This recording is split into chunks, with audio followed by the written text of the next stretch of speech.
Yo, it's Bernard, aka the Scarlet Spider, aka Nardo the Explainer. What? And this is Samir, the King in Black. What? You changing your name now? No, I just added. It's a hyphen. I got a sub nickname.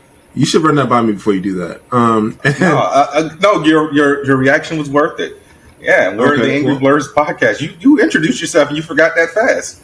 All right, whatever. Where the nerds are black and the nerds are angry. And we are here with our special guest, SD Simper. She's back to hang out with us again. For the third time?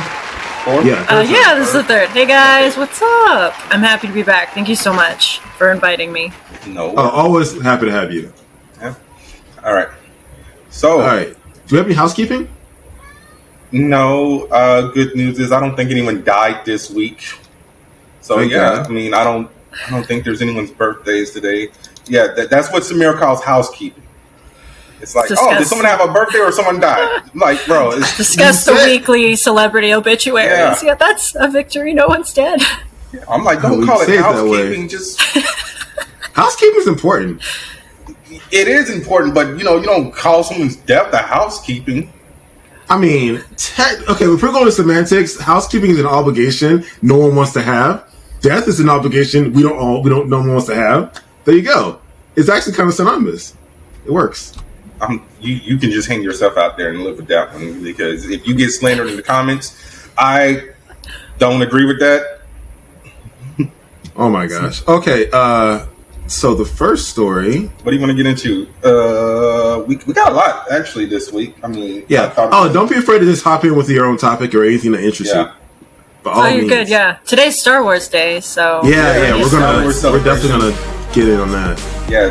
There's some news we can talk about, and obviously it's going to be a whole weekend thing. So all the Star Wars Celebration news is going to be a two-parter. So since we're talking about that, let's go ahead and get into it. So, Ahsoka. The Ahsoka trailer. Yes. Oh my god. I know Samir was going to geek out about this because I don't watch any of the animated Star Wars stuff. So I'm in the same boat. I've only seen a few. But my wife has an extensive encyclopedia knowledge of all of the cartoon ones. So I get filled in on all of that. They're so good. It's like, okay, so they are really good, the ones I've seen. The Clone Wars series that went from like 2008 all the way to just recently last year when they finished it finally. That one has a bit of a watch guide because there's some episodes you can cut out completely. Like you don't need to watch Droid. Yeah, you don't need to watch Droid hijinks, right? But Rebels is all gold. Like you gotta watch all of Rebels. Well, and it looks like this is going to be like a direct sequel. I would hope that they're going to do like a recap for the people who haven't seen it, but I can't really say they did that for Book of Boba Fett. They did not. So, I mean, they kind of did because Boba Fett showed up in The Mandalorian, and you got to recap of him coming back. No, I'm more mean in Book of Boba Fett with like. Am I allowed to spoil it as enough? Yeah, Book of Boba Fett is a year old. You're good. When like Cad Bane showed up, and the second to last episode, and is shown as like this big bad guy, I'm sitting there like, look at that alien. He looks real ominous, and my wife's like, oh, that's Cad Bane. This is really great, and just spills like, yeah, he has this big backstory with Boba Fett, and he's a Jedi killer. And all these things, I'm like, wow, wouldn't that be great if I knew that? I can just imagine that. I can just imagine you guys. I can just imagine you guys watching the Book of Boba Fett. You're like, oh, that guy looks cool. And she shows over there geeking out, like that's Cad Bane, and you have a Chris Brown moment, like, who the fuck is Cad Bane? I had the exact same moment when I saw the Darksaber at the end of season 1 of The Mandalorian. So I didn't know anything about the Darksaber, but at least I knew who Cad Bane was because I did watch some of the Clone Wars, Samir. Yeah. I also didn't know what the Darksaber was. And listen, here's the thing. Before I sound like a fake geek girl, I love Star Wars. I have loved Star Wars my entire life. I have seen every movie a whole lot. And a lot, when I say the old TV shows, I mean like the Ewok cartoons, okay? That's the stuff I watched when I was really little. Whereas my wife has seen all the... Oh, I've totally seen the holiday special. One year for Christmas, I had a viewing party for it with a bunch of friends, and it was terrible, but really fun. Yeah. It's very terrible. I feel like that movie would make a good drinking game. I'm not really sure what we drink for without dying. The Wookiee porn? No, I'm not over that. I just want to know who didn't tell George Lucas no. Like, I mean, no one told him no. But there lies the problem. Whose fault is this? We didn't expect anything less from George Lucas. There you go. Yeah, Star Wars was 20th Century Fox, right? I can't remember. Yeah. At that point, yes, it was. Yeah. At that point, his wife was also like editing his script, so maybe she wasn't involved. The guy's a visionary, but we're getting on track. We're all over the place, but the guy's a visionary. I mean, but his script work is dubious at best sometimes. Well, I feel like Dave Filoni is a really appropriate spiritual successor to George Lucas because he also has these out there ideas, like big visionary, and but he needs someone to like funnel his ideas just a little bit. He's a visionary, but when it gets focused in on the last bit of production, it gets a little like for instance, there's so much criticism with the prequel series, like how there was that one scene they cut because Obi-Wan confronts Padme about her relationship with Anakin, and it was this profound thing about how much he loves Anakin as a brother and how she's good for him, and that's why he turned her to blind eye. It was this really cool scene, and then they cut that, but they give us sand. Like this whole thing about sand. All right, so maybe it wasn't him. Maybe it was Fox. We know Fox has a reputation of fucking up movies. Possibly. See X-Men Apocalypse in the entire X-Men franchise. Well, okay, so go on. You want to say something? I was just going to say in Attack of the Clones, too, like all the deleted scenes with like Padme political stuff, seeing her family. There's so much more depth to that movie that could have been. I absolutely would watch a director's cut of it. Like, it doesn't change the cheesy dialogue. It doesn't change the fact that they hired very much non-Shakespearean actors to deliver these very Shakespearean lines. Because you'll note we never complain about like Christopher Lee's lines or Ian McGregor, because they're given just as garbage dialogue, but they know how to like deliver these ludicrous lines because they have this Shakespearean actor training. Versus poor Hayden Christensen and Natalie Portman, like they didn't know anything; they were babies. Yeah, but my point is, though, even though they don't deliver it better, the story still makes a lot more sense. Honestly, Padme got the short end of the stick in the entire original trilogy. I mean, we knew she was going to die. Well, yeah, but I'm just saying, like, she's so much more. And also, she just gave up on life. I didn't know we had self-destruct buttons built in like that. Really? Well, and then in the comics, are you aware of in the Darth Vader comics, it's like implied that actually Darth Sidious used her life force to restore Anakin, like, to life to become Darth Vader. Which is such a cooler idea than she lost the will to live. Yeah, I started reading those comics when Marvel got the licensing back. Yeah. And somewhere along the lines, because I read too many comics, like I probably have like 600 comics on my iPad right now. So I started having to trim some of the fat. So like Star Wars left because Star Wars is kind of like the X-Men. Like there's like 58 million different X-Men comics, and Samir's mad at me because I don't read them all, because there's X-Men, X-Men Blue, X-Men Green, Uncanny X-Men, Immoral X-Men, Immortal X-Men, so on and so forth. And Star Wars started turning the same X-Men. way. Yeah, but it's not out yet. Yeah, but yeah, so there's Star Wars, there's Dr. Aphra, there's Star Wars The High Republic, there's Star Wars Yoda, Han Solo and Chewbacca, Crimson something, I can't remember what it was, bounty hunters. It's just like snip. Yeah, but it's all under the Marvel blanket now, pretty much, and you can just pick and choose what you want. Like Dr. Aphra's no. See, that's the problem, because like Marvel, Star Wars has a crossover every year, and they'll reference something from like 8 issues ago in like Dr. Aphra that's relevant to the crossover. It's not as intense as Marvel, though. I will say that. Like, if you just read the Vader ones, you're not going to be completely lost. Yeah. Same with Dr. Aphra. I used to follow Marvel extensively, and then just, I don't know, I got lost at some point, like 7, 8 years ago, and I haven't gotten back on the train. So I actually feel your pain. I have so many comics in my backlog that just exist. I'm catching up, and Samir says he's catching up, but he's a liar. Wow. Okay. Anyways, it's Star Wars Day. Yeah. Let's get back the slander. The Ahsoka show. Yeah. So we got our Sabine first Wren. Sabine Wren. I was so excited. Also, Harrison Dula, played by, is that Mary Elizabeth Winston? Right? Yes. They confirmed that, right? Yes. Yeah. She looks so good. They all look so good. I was very relieved, actually, that they kind of just look natural. More alien characters. First look of Ezra as a hologram. Mm-hmm. And I feel like I'm missing somebody. Admiral Thrawn. Oh well, we saw the back silhouette of Thrawn. We saw the back of his head. We don't know who's playing Thrawn yet. So we don't. And for some reason, like, my wife and I had thought he'd been cast and that they had announced that they'd cast the voice actor, and I guess we were wrong, and I have no idea where that information came from at this point. Yeah, that was one of those things that was just like flying around on Twitter, and people were like making a trend. And it's like the guy had to come out and say, no, I'm not Thrawn, guys, sorry. And then everyone Which is unfortunate, because that would have been fun. He was so good. I know. I mean... Also, we got Chopper. I should clarify, because now I'm talking like I know all about Rebels, even though I just admitted that I'd never seen the show. I know like a few people. My wife made me watch the finale episodes, so I know, like, they are really good. So I know where it ends, and I actually know the premise of Ahsoka. I know nothing. Did she make you watch the last season of Clone Wars when it got released on Disney Plus? No, but I'm extensively aware of what it is and like how the last couple episodes feed directly into Revenge of the Sith. So I am aware. And also, and that's the thing about the Ahsoka show is I feel like Ahsoka's finally getting some respect. Like, they've been dancing around her existence so much in the live action shows and the live action movies, and just like not acknowledging her.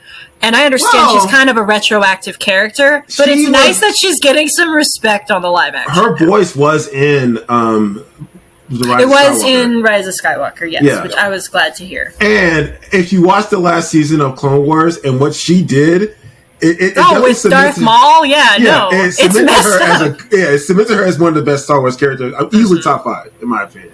I was impressed at how dark it was. Oh, so good. Yeah. Samir, who's Chopper? Oh, he's a droid, and he's pretty much the mascot of Star Wars Rebels. So they showed him, and I thought, Oh, so here's the one problem I have with Rebels, and it irks me to this. I lose sleep over it. So, spoiler alert, but Freddie Prinze Jr.'s character, Kanan Jarrus, had a romance. He's a human. Had a romance with Harrison Dua, who's a Twi'lek, and they had a kid together. And I'm like, I didn't know you guys could crossbreed. And the resulting baby was so strange looking, and I'm like, what's going on here? Like, did he even have the same amino acids? Like, what's the science here? Anyways, what is the genetic compatibility here? I hope that kid gets retconned. I hope that kid gets retconned. I do not want that kid there. It makes no sense. No, he's going to show up in like season 2 of Ahsoka. I really don't. I mean, he would be old enough, and I guess a Twi'lek human hybrid with force sensitivity would be cool if they do it correctly, but as of right now, it's breaking my lore in my head right now. Well, they at least have the chance to revamp the appearance if they want to. That's true. Maybe they can give him like... So this is redemption. Well, something my wife pointed out when the Ahsoka trailer came out was how much better Ahsoka's monstrals looked in this versus the Mandalorian. Yes. So maybe they'll change it. They were trying to figure it out because they were like, okay, so you got to do a little bit of combat training, so they have to make them a little bit smaller. And she's doing more in this show, obviously. So they were like, hey, let's make the tips smaller, but let's make the bottoms a little bit longer. So that was always my argument, which is, this is a costuming thing. She did not accept that. She was just infuriated at the inaccuracies in Mandalorian. Yeah, the older they get, the longer they get. So she was just comparing it to how she appears like in Rebels. But she was a lot more appeased when she saw how it was in Ahsoka. Yeah, so no exact release date for that yet. We just know it's coming this summer. It's August, right? Yeah, it's August generic. Yeah, I said date like August 8th or anything. So that's what I meant by no specific date. That means there's a 1 in 31 chance it'll come out on my birthday. So let's hope. Happy birthday to me. Maybe. Happy early birthday. Actually, 1 in 30. You should do a watch party on Discord. Go with my wife's birthday too. Yes! Oh my gosh, that'd be fun. Yeah. We also got an announcement of 3 new Star Wars movies. Yes. One will be focusing on Rey 15 years after the Rise of Skywalker. I'm actually excited about that. I'm intrigued. Yeah. So here's my hot take. So I like Rey, and I feel like the Star Wars fandom kind of threw the baby out with the bathwater. It's like it wasn't her fault that the story sucked. She's a cool character that had bad writing wrapped around her, Agreed. And I think if they did more with her, she'd be a really funny character to watch. Well, I think she should have kept the name Palpatine and changed it from a negative to a positive. Don't I lie think and say, so, "Oh, too. hey, I'm a Skywalker." Okay. That's my only issue with Rey. I like the lightsaber. I like Rey's whole backstory and the whole mystery of when it first happened. I want to be hopeful about this movie, and it's going to really come down to who directs it and who writes it for me, because the idea as a concept I actually really like. I will say that. And I like Rey too. I have no issue with Rey as a character. Completely agree. She was surrounded by garbage ideas and garbage writing and deserved better. Really hoping this is her redemption. I also hope Daisy Ridley comes back because she is. What are you talking about? She is. They said she's coming back. Okay, good. Because I mean, I hear she's having problems finding roles. That might be just a rumor. Maybe she's taking a break. I don't know. That's actually pretty common with big actors who like leave. Oscar Isaac is doing great, and so is John Boyega. Mm-hmm. Yeah, it's just it has happened. I'm looking up Daisy Ridley's filmography real quick because I could have sworn she did a movie after. She's had a couple of movies, but just not that many compared to her co-stars. I mean, yeah, she could also be taking a break. Yeah, she's got 3 movies coming out this year. She did one earlier this year called Sometimes I Think About Dying. She did The Bubble, which was the Netflix Judd Apatow thing. Chaos Walking in 2021 with Tom Holland. I forgot about that. That was awful. See, man, you didn't give her a chance. He looks at reviews. At least she's getting work. Yeah. So she's basically, more of the story is she's working. And she did the voice of Rey on Star Wars Forces of Destiny. But then again, that was also before The Rise of Skywalker came out. I forgot what the synopsis was for one of the other movies. I know James Mangold of Logan and what else? Steve, right? Indiana Jones and the Dial of Destiny. He's writing a film and directing it, and it's going to be set. I can't remember if it's pre-New Republic, so it's supposed to be like the beginning of everything, or after like the Mandalorian and the New Republic era. I can't remember, but yeah, so that one's coming out. In the other Lucasfilm announcement, we got a new trailer for Indiana Jones and the Dial of Destiny. Samir, are you going to go see it now, or are you just like, nah, he old? Look, okay, yes, he's old. Yes, it's hard for me to believe that a man of that advanced age is doing anything he's doing, but I will watch it. It's just, I mean, I'm worried about Harrison Ford. He got injured on set already. Let the guy retire. He's so fragile. He doesn't want to retire. He loves playing Indiana Jones. Yes, like there was the interview. I don't remember what the interview was, but it was recent, and they asked him like, "Oh, what is the, how do you feel about playing Indiana Jones?" And he like got all teary eyed. Like it means so much. Yeah, I think that was at the dream at the Oscars. Thank you. So I get it. He's a frail old man. On the flip side, I don't know. My grandpa literally turned 80 this year, and he still wrangles horses. So some of these old guys, exactly, they still got it. Harrison Ford just turned 80 as well. Yeah. Samir's like, nah, he old. He needs to go sit down. And I'm just saying. I don't want him to die either. I'm worried about the bone density. If he falls wrong, that's it. Man, I'm pretty sure he got Insure on deck. Not at that age. What was it? 19? What is this movie take place in? What decade is this? I'm in the 40s. Okay, so no, the insurance was terrible back then. I didn't say insurance. I said insure. Oh, insure. They didn't have insure in the 1940s. Samir, I'm not talking about the character. I'm talking about Harrison Ford himself. I bet he has great health care. But a broken collarbone is a broken collarbone. That sucks. I can't with you sometimes. Just saying. I think that was it for the the Acolyte, actually. Oh, yeah, I forgot about the Acolyte. There's another movie. Yeah, it was a sizzle reel. We didn't necessarily get a trailer. No, we didn't get a trailer, but they described it. I mean, Frozen meets Kill Bill. That's a choice. What kind of description is that? That's what they said. Frozen. Yeah, and it's set at the end of the High Republic era. So, yay! I'm for it. I'm here for it. And also the cast I'm excited for too. And Kathleen Kennedy is attached to this one, I think. Kathleen Kennedy is the executive producer of everything Star Wars, so she's attached to everything Star Wars. Yeah. People hate Kathleen Kennedy.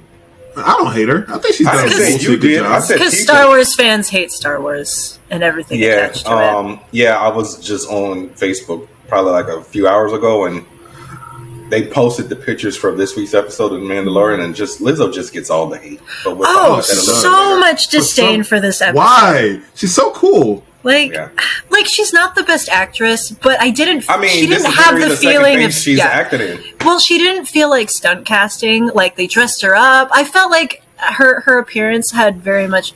It reminded me a bit of like Queen Amidala. Like it felt good to me, and inexplicably, her and Jack Black had the best chemistry. I was like, these guys are cute. I couldn't really tell if she was supposed to be evil or not because of the random Empire music playing when she spoke, but also her like. She's not the best actress. She did her best. So I don't entirely know how to take the episode, but I don't think that's entirely Lizzo's fault. There's some writing issues with The Mandalorian this season. The season 3, I got some notes for I like the season so far, but I have to be real. The urgency with the side quest is kind of wonky. Well, we're going to save all that for the review towards the end of the episode. Okay. I thought we were going to go right into it. No, man. We're 20 minutes in. We don't do reviews. Bernard has a schedule. No, we have an outline. He knows we do reviews at the but we're doing Star Wars stuff now. We might as well knock it out. But fine, we're doing Star Wars celebration stuff, sir. Okay, fine. Celebrate good times. Come on, like Cool in the Gang said. But yeah, I can't wait to get some more Star Wars stuff. Hopefully within the next year or so, because we got Ahsoka dropping in August. I think the Acolyte they said was next year, and no update on those movies. So sooner the better. Come on, man, shut up and give me my Star Wars. All right, okay, Samir, you want to go ahead and pull up a story because I'm struggling with my phone right now. Oh, you're on your phone? Yeah, I don't have my tablet. It's charging. All right, so.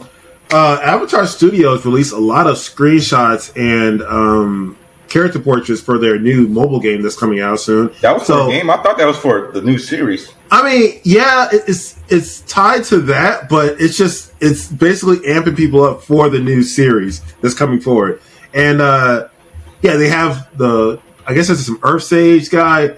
I don't know about these characters. I haven't seen them before. They're all from the novel, which is really cool. So the idea that they're pulling lore from the pre-existing novels into the game is dope, and also it gives us hope for the up-and-coming TV projects. Just really cool stuff. Yeah, totally. I'll splice those guys together and like put an image right here because I do everything, unfortunately. All right, so I'm gonna do this one. So Frank Grillo, who we all may know from the MCU as Crossbones, has jumped over to DC. Primarily. Don't know yet. But yeah, he was doing an interview and he was talking about how disappointing he was how Marvel decided to handle Crossbones because he was guaranteed at least, I think he said 10 pictures of Crossbones? I was going to say. Yeah, because we got him in... He had two appearances. We got him in The Winter Soldier. Uh-huh. And then Civil War. Civil War and Endgame.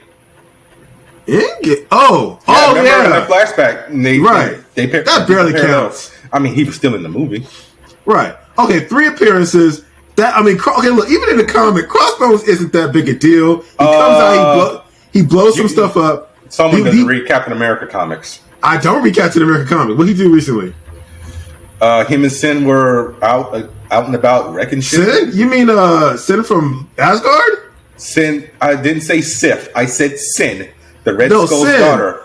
Okay. Sin from Asgard. Oh, you know why? Okay, Sin was a part of Fear Itself. That was an Asgard miniseries. The Red Skull's daughter. Yeah, she's not from Asgard. She's actually was a part of that limited series. Okay, Samir, you're losing your nerd card bit by bit. No, I'm losing my nerd. That was a throwback. I'm with Samir. I don't read Captain America. I'm sorry. Tell us about Crossbones. It's not boring. He's boring. All right, I'm going to tell you. Okay, there's 2 Captain America books, though. Sam and Steve. They're both boring. No. But yet he paid to see 3 Captain America movies. Oh, no, the movies are dope, but the books are boring. You were reading Captain America when I was buying the single issues. I was starved for content, but now I'm not. I'm overwhelmed with content, so I got to cut them. I quit. But yeah, so no rumor on who he's playing yet. A lot of people assume that he's playing Rick Flag in Creature Commandos, and we don't even know if Rick Flag's in Creature Commandos. And if Rick Flag, hang on, Rick Flag, yes, he's dead. Yeah. I'm like, are they going to reanimate Joel Kinnaman and bring him back? Because Joel Kinnaman was Rick Flag. You know, with Marvel, people come back from the dead all the time. Yeah, but so this is DC. Knows? The only person who came back was Superman. And even then, Henry Cavill's out. Yeah, did you watch Suicide Squad? Why am I dropping James Gunn's Suicide Squad? Yeah. The Suicide Squad. The Suicide Squad. We don't talk about Suicide Squad. Right. Did you get a chance to... it came out a couple years ago. I don't know if you watched it or not. I actually didn't, which is kind of sad now that I think about it. It's actually really... It looks a lot... The trailers looked really good. Yeah, it's an addiction. They actually let it be rated R. Yeah, no, Suicide Squad, the first one was... it was trash. Yeah. Abomination. I've seen so many dissertations on it being bad. And the sequel is actually really good. It's exemplarily good. I'm like, it's really up there. So definitely do yourself a favor and do a movie night with it. It should be on HBO. It's on HBO Max. Yeah, okay, I have access to that. All right, Samir. Okay, so they gave us the cast of Maxixxne, which is... So you really going to... Go ahead, take my story again. Did you watch these movies? These are my baby. I watched X because you wouldn't get off my back about it. It's because it's a good movie. Guess what I was getting ready to watch tonight? Pearl. All right, well, yes. Everyone should watch X and Pearl. It's great. Definitely. Anyways, the cast for Maxixxne, which is the sequel to Pearl, is star-studded. It's pretty amazing so far. They have Elizabeth Debicki, Lily Collins, Kevin Bacon, Michelle Monaghan. Who is Bobby Cannavale? Yeah, that's it. Bobby. Who is he from? Where's he from? He was literally in the first two Ant-Man movies. He's Peyton. Okay. He's also been on... I think he was on Nurse Jackie. Yeah. In like the later seasons, he was the cop. Why is Bobby Cannavale always playing a cop? He got cop energy. He's probably playing a cop in this. And Giancarlo Esposito is in it as well. Oh yeah, Giancarlo. Yeah, he's a big one. So the cast is nuts. And did you say Lily Collins? Yes, and obviously Mia Goth is going to reprise her role. And I can't wait. If you haven't seen this movie, definitely check out X, and then Pearl, and then obviously wait for the release of Maxixxne. And Halsey's also in it. Yeah, I don't know. We never talk about horror movies. You like horror movies? Me? I'm talking to you. Yeah. Oh, sorry. When you look at me, it's like the opposite direction. I'm trying to tell him that. So here's the thing. I have a big screen, and the feed is over here, but my camera's right here. So I have a habit of looking at the screen where the faces are. No, it's fine. Okay, this is gonna sound sad because you know the kind of books I write, and I'm actually like a huge horror junkie as far as like the tropes of horror. I have so many feelings about how to write horror and how it relates to comedy tropes and how it relates to romance tropes. And now I'm going to admit that I don't like most horror films, not because they're bad, but because I'm a baby. I'm a baby. I'm not a baby, but I just don't like most horror films. That is so funny because your last book traumatized me. It legitimately traumatized me. I did like 18 months of research trying to figure out how to approach that topic. And if we want to later have a discussion on the kind of research I did, it's not as horrifying as you think, but still fascinating. However, I don't want to derail. I like some horror movies, but a lot of them I'm like, ew, that's gross. That's just, it's gross and disgusting. Like it's I really love like NBC's Hannibal. That's my favorite show. Okay. And I love like the classy, the artistic horror, especially the artistic body horror. I love that. But then like House of Wax, I'm like, ew, no. All right, so it's not House of Wax because House of Wax is gratuitous. But I think there's a level of artistry to these movies that we're talking about, and particularly the first one, X. Did you see The Green Room? No. Okay, that's another one you got to watch. Okay. So the Green Room is actually pretty good. It's one of Anton Yelchin's last films. R.I.P. Chekhov. Yeah. Oh, so sad. But definitely watch The Green Room. And then this is definitely in the same vein in terms of violence and shock value. These are all in the same vein. So definitely watch these give these movies a watch. See if you can take it. You know, can do. And I don't want to be like, oh, I can't handle it, but like, you know, because I actually it's not a super gore movie. I like Final Destination because I see the point of it. But I remember in college, it was like my first week that I moved to my dorm, and I just met my new roommate. And of course, you know, because you're new, you want to be friends, and you're trying to find where you fit in. So like a week into living there, my roommate was like, "Hey, Chantel, my friend and I, we're gonna watch Wrong Turns 3. You want to join us?" And I was like, "Yeah," because really? You know, the third one. No one watches exactly. By the time you get to the threequel of a horror series, no, it's not even most that. It's often because the 2 and 3 went straight to DVD. That's why no one watches them. Yeah, no, it's bad. And so, you know, within 2 minutes, the Cannibal Hillbillies show up. There's no artistry. There is no subtlety. And so by the end of this movie, I'm just like, I need to take a shower. Like, I just felt gross. And she's like, oh, we're going to watch the fourth one. You want to join us? And I was like, that's okay. How many? Too many. Like, and if anyone listening likes the Wrong Turn series, all the power to you. It was not for me, because and then the fourth one is like a prequel. It's the Insane Asylum, the origin of the Cannibal Hillbillies. I was like, oh great, that's what I want to watch. I quit. You would not believe how many movies there are on this. How many are there? 7. No, that's bad. They should have stopped at 1. The last one came out in 2021. No.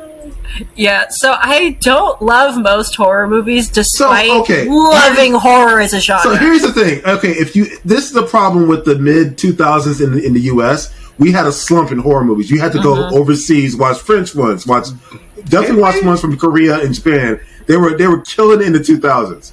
And now we had some in the 2000s. We had like Curse, we had The Ring, we had The Grudge. The Ring was a remake, doesn't count because that was the Japanese one originally. Okay. But so we're excluding remakes. Yes, because it's not original. So with that being said, we've had a boom in this country and of course, and also still abroad. It's just a great cross the board. Honestly, I think there are more good horror films, like for instance, Ty West's Maxixxne trilogy, and of course, if you've seen 2015's Robert Eggers' The Witch or Witch. The Witch. Also, The Lighthouse. Okay, Lighthouse is actually really up your alley because it's Lovecraftian. And it's psychological. It's very artistic. You might like it. It's shot in 4x3 black and white. So cool. And it's up his ass with his pretension, but that one's been on my list forever. So I just need to have a night where I just plow through all of these. Oh, you like it too because there's a scene with the mermaid. You gotta watch it. Fantastic, amazing. But no, also I'm like low key obsessed with William Dafoe. I don't know, everything that he's in, I'm like, I can't look away from this guy. So no. Did you watch The Hunter? No. You got to watch The Hunter. That's one of my favorite Willem Dafoe movies. Excellent. After what the hell is the movie? After the Spider-Man trilogy, and I can't remember the name of the movie now. I'm not going to spend the time in Mexico because I'm like, how the hell they get Willem Dafoe to play a Mexican? Yeah, no. That movie was perpetrating all over the place. It was fun though. Yeah. Maxixxne takes place in the 80s, so she's in LA, still trying to become an actor. I don't know if she's still trying to do porn or what, but yeah, the description just says like she's still working on her acting career. Yeah. So can't wait to see it. Who the hell is this dude with the blonde hair and blonde eyebrows? Mm-mm. Oh, Moses' son, Sonny. He's also in the movie. Okay. Oh, that guy. All right. Yeah. You said blonde hair and blonde eyebrows. I'm like, is this our segue into the Barbie movie discussion? Oh no. Oh, actually, we gotta talk about that. You need to stop hating. It looks so good. It does. It looks amazing. It is. Okay, it's everything. I'm here for it. So that movie, the trailer for that is definitely speaking levels because of how they introduce the characters. It's like, okay, first off, there's tons of Kens. There's different versions of Barbies, and Kate McKinnon's character, it definitely speaks to a deeper level of writing in this movie. It's the scribbled on, hair chopped off and she's Barbie. always in the splits, and it's like, it's a doll that's obviously getting mistreated. And how does she feel about it? What does that mean for her as an existential being, I guess, in some case? You know? I suspect in the trailer, everything we saw was from like the first 30 minutes of the movie and nothing else, which is fine. I'm fine with that. I'm really, really stoked. So here's the $58 million question since Samir decided to jump into Barbie. Okay, it actually came out that Amy Schumer was originally cast as Barbie. I did hear about that, and I'm so glad that didn't happen. Yeah, I mean, listen, I just don't think she would have been good for that role. I don't have enough opinions to be like, I hate Amy Schumer. I don't really care. I'm fairly indifferent to Amy Schumer. But Margot Robbie is perfect. And I mean that even aside from Barbie. There is. I have no concrete on anything Margot Robbie has ever done in her entire life. Which means she's the perfect Barbie. You didn't see Focus with her and Will Smith or Suicide? Focus was so-so. Okay, she was not the problem in Suicide Squad. She played Harley Quinn to a T. Actually, she was one of the best parts. Yeah. Yeah, and apparently she was given trash material, but it's not her fault. They don't know how to write Harley Quinn, and I'm kind of sick and tired of it. It's like... Same. I hate the revamp that they did with the new 52 version. Okay, yeah. It's one part the fans, one part the writers in that regard, because the fans want her to be a hero, and the writers and the editorial team are buckling to market her as a hero, and they're kind of screwing up her backstory. You know? Like, they tried to absolve her of all her sins by making the Joker throw her into the vat of acid. Then they retconned that, right? No. That's still canon. Is that canon? Because I heard they retconned that. No, they didn't retcon that. Because she blew up Ace Chemicals in Birds of Prey. No, I meant the comic book. Yeah, that. I don't read the comic anymore. Once she started talking to a goddamn taxidermist beaver, I was like, I'm out. All right, well, anyway, it's like now she's pulling Deadpool. I mean, that's fine. Yeah, that is kind of how they approached the new 52 one. I have that entire run, so I like that run. I liked it, honestly, and I respect that other people didn't, because it did kind of feel like a Deadpool knockoff. I enjoyed it. I thought it was fun. Incidentally, I don't like the taxidermy beaver killed me.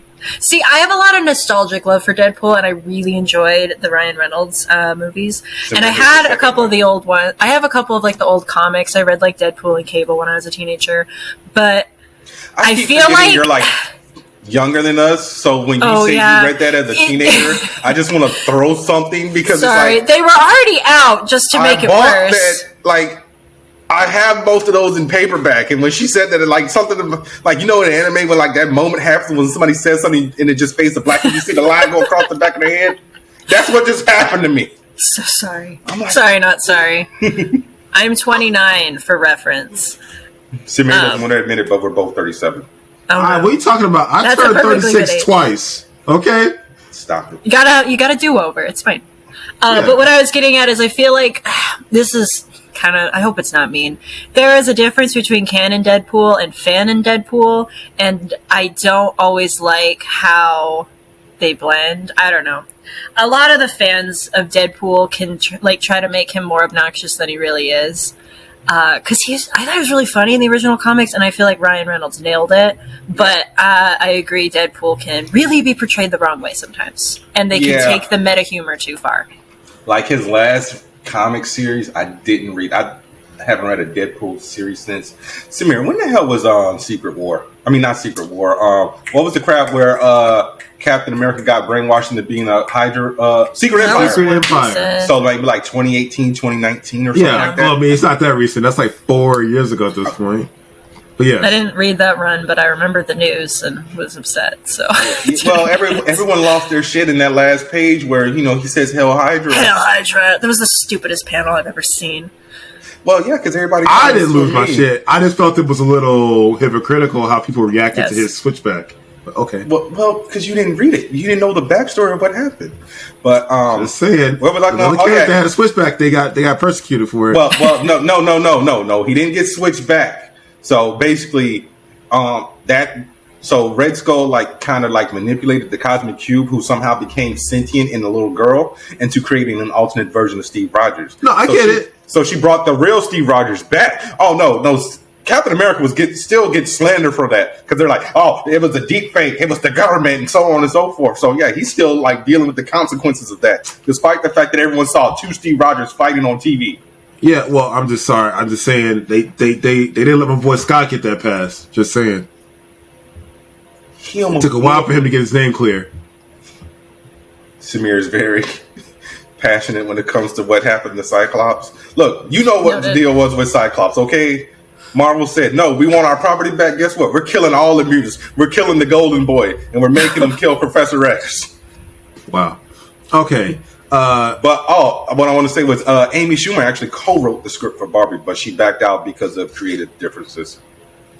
I mean, I'm not going to say I'm upset about that. I know, this is the better timeline. Yeah, she said basically that the studio didn't want to do it the way that she wanted to do it. I would like to see what her ideas were, though. Yeah, I mean, for all we know, they freaking rewrote the script. It's kind of like the whole Edgar Wright thing. Like, Edgar Wright was in on Ant-Man. He wrote the first one, and just like all of a sudden just moonwalked out of there. It's like, I would really like to see what Edgar Wright's vision was for Ant-Man, because you know how people feel about Quantum. All right. But I'm going to go ahead and pull up my next story. If Twitter doesn't stop refreshing. So, John Wick, the $1 billion movie that, made $124 million in one weekend. Oh, doing that well. Good. Wow. Yeah, well, that was the opening weekend. It made 124. Ballerina, we actually got the release date for that. I believe it is June 7th, 2024. So, it's obviously a spinoff, and it takes place, I believe it's going to take place in Russia. So, the only thing we know about this movie is I have the IMDb page pulled up, so I can answer that. Maybe. Yeah. Yeah, and Lance Reddick is also in it in one of his final posthumous roles. Oh, that really still breaks my heart. I'm not over that yet. SD, are you caught up on John Wick? No. What was the last movie you saw? None. You haven't watched any of them, have you? I know. I knew it. I knew she was getting ready to say that. She was too quiet. Like, as soon as she said no, I'm like, okay, here we go. No, this is actually like a crime on my end. I'm so bad at watching movies. Like, I mean, I've seen most of what you guys were talking about, but no, it's embarrassing. I haven't actually seen any John Wick movies. I'm very familiar with what it is. I will watch the first one. The first one's so good, and they just get better as they go along. They really do. They're so good. Everyone's going to think I'm not a real nerd. We'll talk about Star Wars again before we're done. I mean, you are a celebrated fantasy author, so we can't take your car because you make money with nerd shit. It's like, if you pay your bills with nerd shit, no one can take your car. That's fair. Yeah. But no, I haven't seen John Wick, but I'm very familiar because everyone's familiar with what it is. I mean, you're also writing on a schedule, so we can give you a pass. Oh my gosh, you're so sweet. Samir, I'm trying. If you weren't a writer, Samir would take your nerd card, because Samir tries to pull my nerd card every week. Because I'm not necessarily a big fan of sword and sorcery. I watched some of it. Like, I couldn't get into Game of Thrones. He was like, "What? How dare you?" It's okay. You saved yourself a lot of heartbreak down the road. Right, so but then when everyone who's really the sucker here? All right, but let's like recently. Like, did you watch Wheel of Time, SD?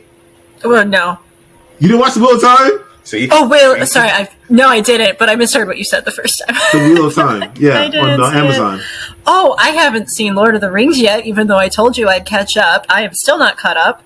And let's not talk about the Game of Thrones one. Dropping low further down. The Star Wars shows. I'm caught up on like Star Wars shoars for the most part. So there you go. We can at least talk about those. All right, I can only watch one show at a time. I'm not caught up on House of Dragon, but I'm having issues finishing that because it's hard for me to get into George R. Martin. We go back and listen to previous. The universe isn't finished. I don't know. It's like, where's it going? I don't trust him to do it. Exactly. No. And then we got to talk about the series. They just announced 2 more series.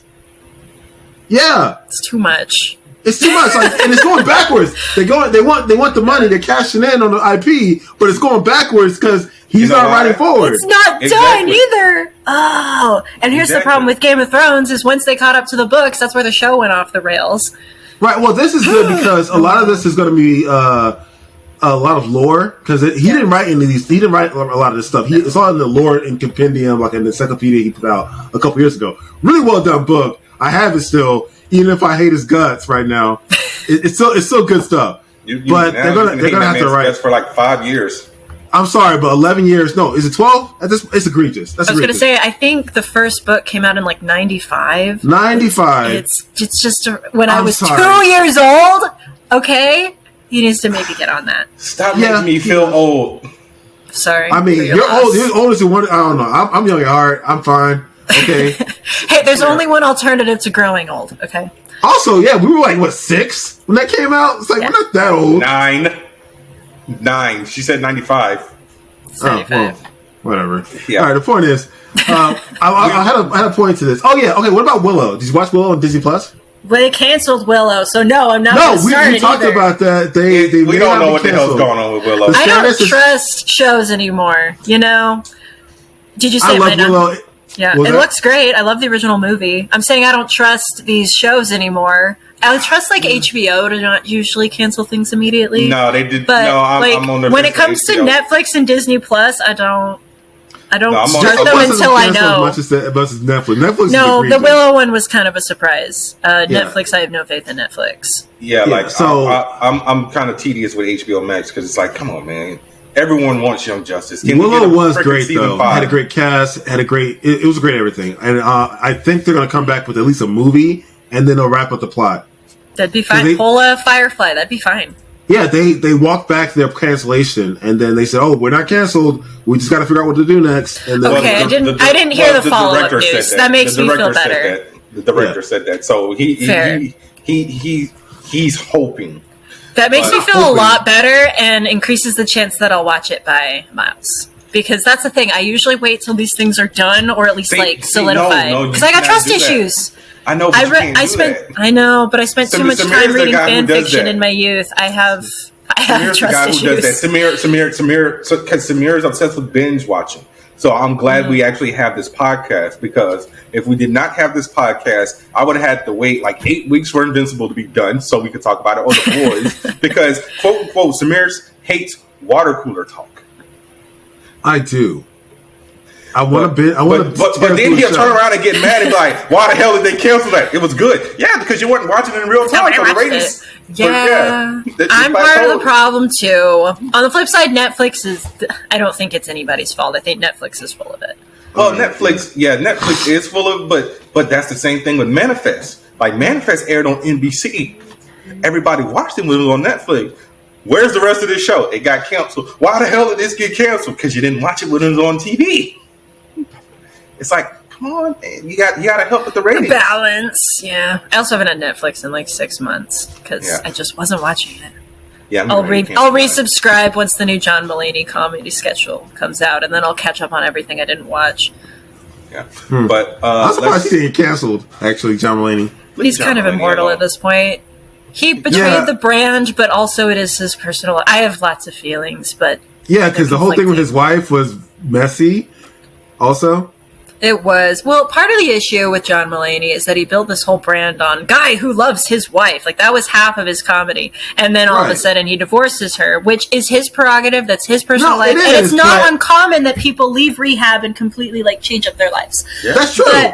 But it still is... It's iffy when you actually look at it within the context of his career and the brand that he built.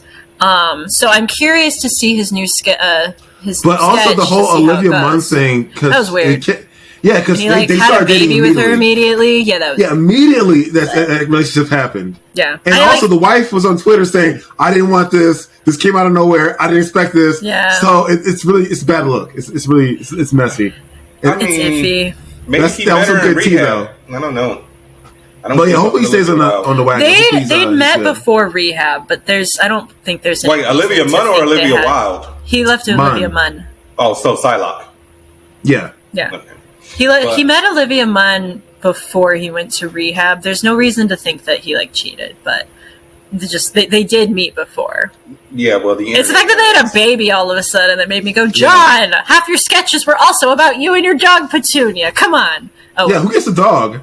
Yeah, but I know, probably Anna Marie.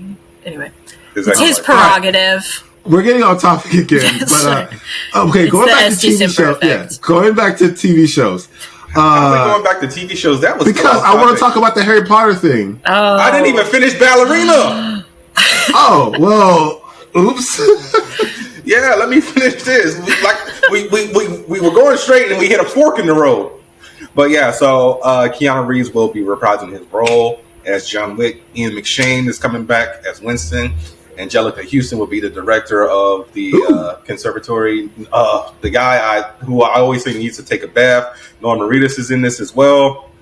Somebody named Abraham Pupula. will be playing Frank. Catalina Sardina Moreno is in it, and Polyod Caleb Spilliards and Mark Cram.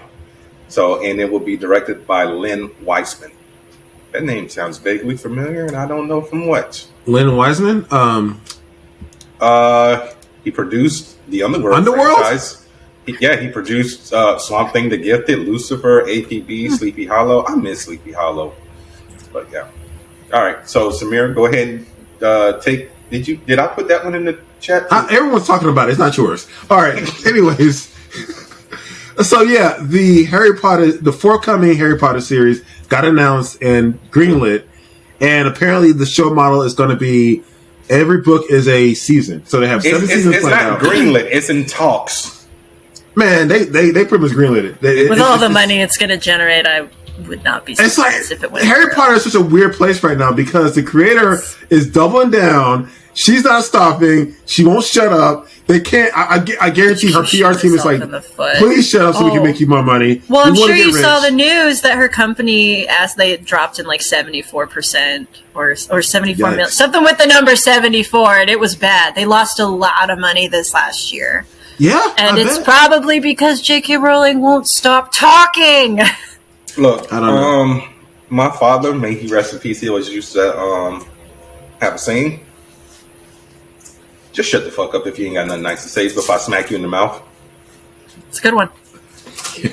we learned, what was it, Bambi? He was we can't say nothing nice, don't say nothing at all. He was born in 1930, so it was a little bit more. Oh, wow. Okay. Yeah. Both our fathers were old. So, but yeah, it's like, here's the thing. If this was 3 years ago or 4 years ago, I would be so excited about this. Now I'm like, how do I feel about this? And Hogwarts Legacy was such a mid-game. It duped you into the first few hours. Shut up! I haven't even started it yet. You might as well not, because the playership. Don't say I might as well not. I paid $70 for that game. I'm playing it. All right, you got duped. So here's the thing: it's like the player count on Steam is like non-existent. No one wants to play. No one's playing the game anymore. You know why? No one's the finish rate. The finish rate is so low. Like I don't know the exact percentage, but it's low for the average game. Like an average AAA title, no one finished that game. I'm playing through it. I'm like, you know what? I don't feel the magic here. It's like that game has everything it should to succeed, and yet the salad isn't gelling, or whatever they put into the bowl isn't mixing well. Okay, so probably work, but it's not. Probably because she didn't write it. So that's the issue a lot of people have with Harry Potter and the Cursed Child. J.K. Rowling didn't write it. It's not that, because they could have had good writers, but I think the guys they were playing it too safe. In my opinion, they should have had a romance in that game. There's nothing for me to play for, you know? Well, part of the problem, too, is like... Samir, you play games without romance. J.K. Rowling writing any of these wouldn't have saved it, because, I mean, she wrote the Fantastic Beasts sequels. She did. They're not good. I like the Fantastic Beasts movies. Okay. I only saw the first one, and it was cute. I haven't seen the other two. Part of the problem that J.K. Rowling has, and as a writer of books, I understand how this happened. She writes them like a novel. Yeah. So like all these little layered pieces coming out at the same time. And so they're not very cohesive in the way that movies need to be, because they're kind of all over the place and they lack like a complete arc. They have a story, but they don't all have an arc. I didn't play Hogwarts Legacy. I went and got the Metroid Prime remastered instead. It's so good. You made a good choice. It's so good. I have no interest in it. I don't really care to support it. I'm just, And it's bad anyway. So, wow, everything we predicted came true. Confession, I've never beat a Metroid game in my entire life. They're hard. Okay, they're hard. My brother bought me Metroid Dread for Christmas, and I haven't beat it. It is so... Haven't beaten it. It is so fucking hard. And I punish myself every time a Metroid game comes out, because it's like... Bernard, what the fuck are you doing? You know you're not going to beat this. It's Samus. Samus got a cool suit. And they're so good. There's so much. Okay, except Other M. Don't play that one. But they're so good. No, even as a teenager when Metroid Other M came out, I'm a kid with no real story comprehension. It's bad. It's not a good story. All the other ones are great. I'm really excited. So there's discussion that Metroid Prime 4 will be, not discussion. They kind of heavily hinted at it at the Nintendo event. I can't Direct. remember the name of it. Yeah, the Nintendo Direct. And so I think that's part of why they're doing the remastered. I really hope they do 2 and 3. Metroid Prime is so fun. And honestly, now that I'm an adult replaying it, it's so much easier than when I was a kid. So if you want to, I recommend the Metroid Prime Remastered, honestly, if you want to give it a fair shot. It is not an impossible game to beat, unlike Metroid Dread, which I'm convinced is. Metroid Dread came out, what, almost a year ago at this point? Yeah, not that long ago. Yeah. Yeah, and I don't even know where the hell I am. That's one of the reasons I hate Metroid, because it's like, it's just a maze. It's like, didn't I already come here? Why am I going back here? Well, and my problem is, I have never been good, like, I've never pretended to be good at side-scroller games. It's a problem. And that's the thing with Metroid Dread, is it, because, like, I'm good at first-person shooters, that's why I'm good at Metroid Prime. But, oh man, all the side-scrolling Metroid games kill me. It's the only side-scrolling game I have an issue with. I played, you know, the NES and, like, Metroid Fusion. Metroid Dread is the hardest Metroid game, in my opinion. I've seen that, yeah. Yeah. Like, I even bought it when they ported, I want to say Metroid 2 to the 3DS. It's like, because I had to justify. I hate Nintendo. I have to justify. Samir knows this. Samir's the same way. We don't buy Nintendo games. The only reason why we even get roped into buying Nintendo systems is because of Super Smash Brothers. Okay, valid. I don't play Mario. Okay, like I haven't played a Mario game in years. Then I have to justify buying it for something besides Super Smash Bros. So guess what? Now I'm buying Mario games. In my defense, you don't have to buy Mario. Okay, first of all, Mario Kart is dope. Fire Emblem fan. I'm not a fan of Mario Kart. Awesome. I'm not a fan of Mario Kart. No, it's valid. I grew up with it. I love it, but I grew up Breath of the with Wild was good. Yeah, Breath of the Wild was good. I'm waiting for Tears of the Kingdom once again because I know. I bought. Hell, I even got to the point where I bought some of the games that I had on PS4 on the Switch so I could play them on the go. And guess what? Yeah. My Switch stays home.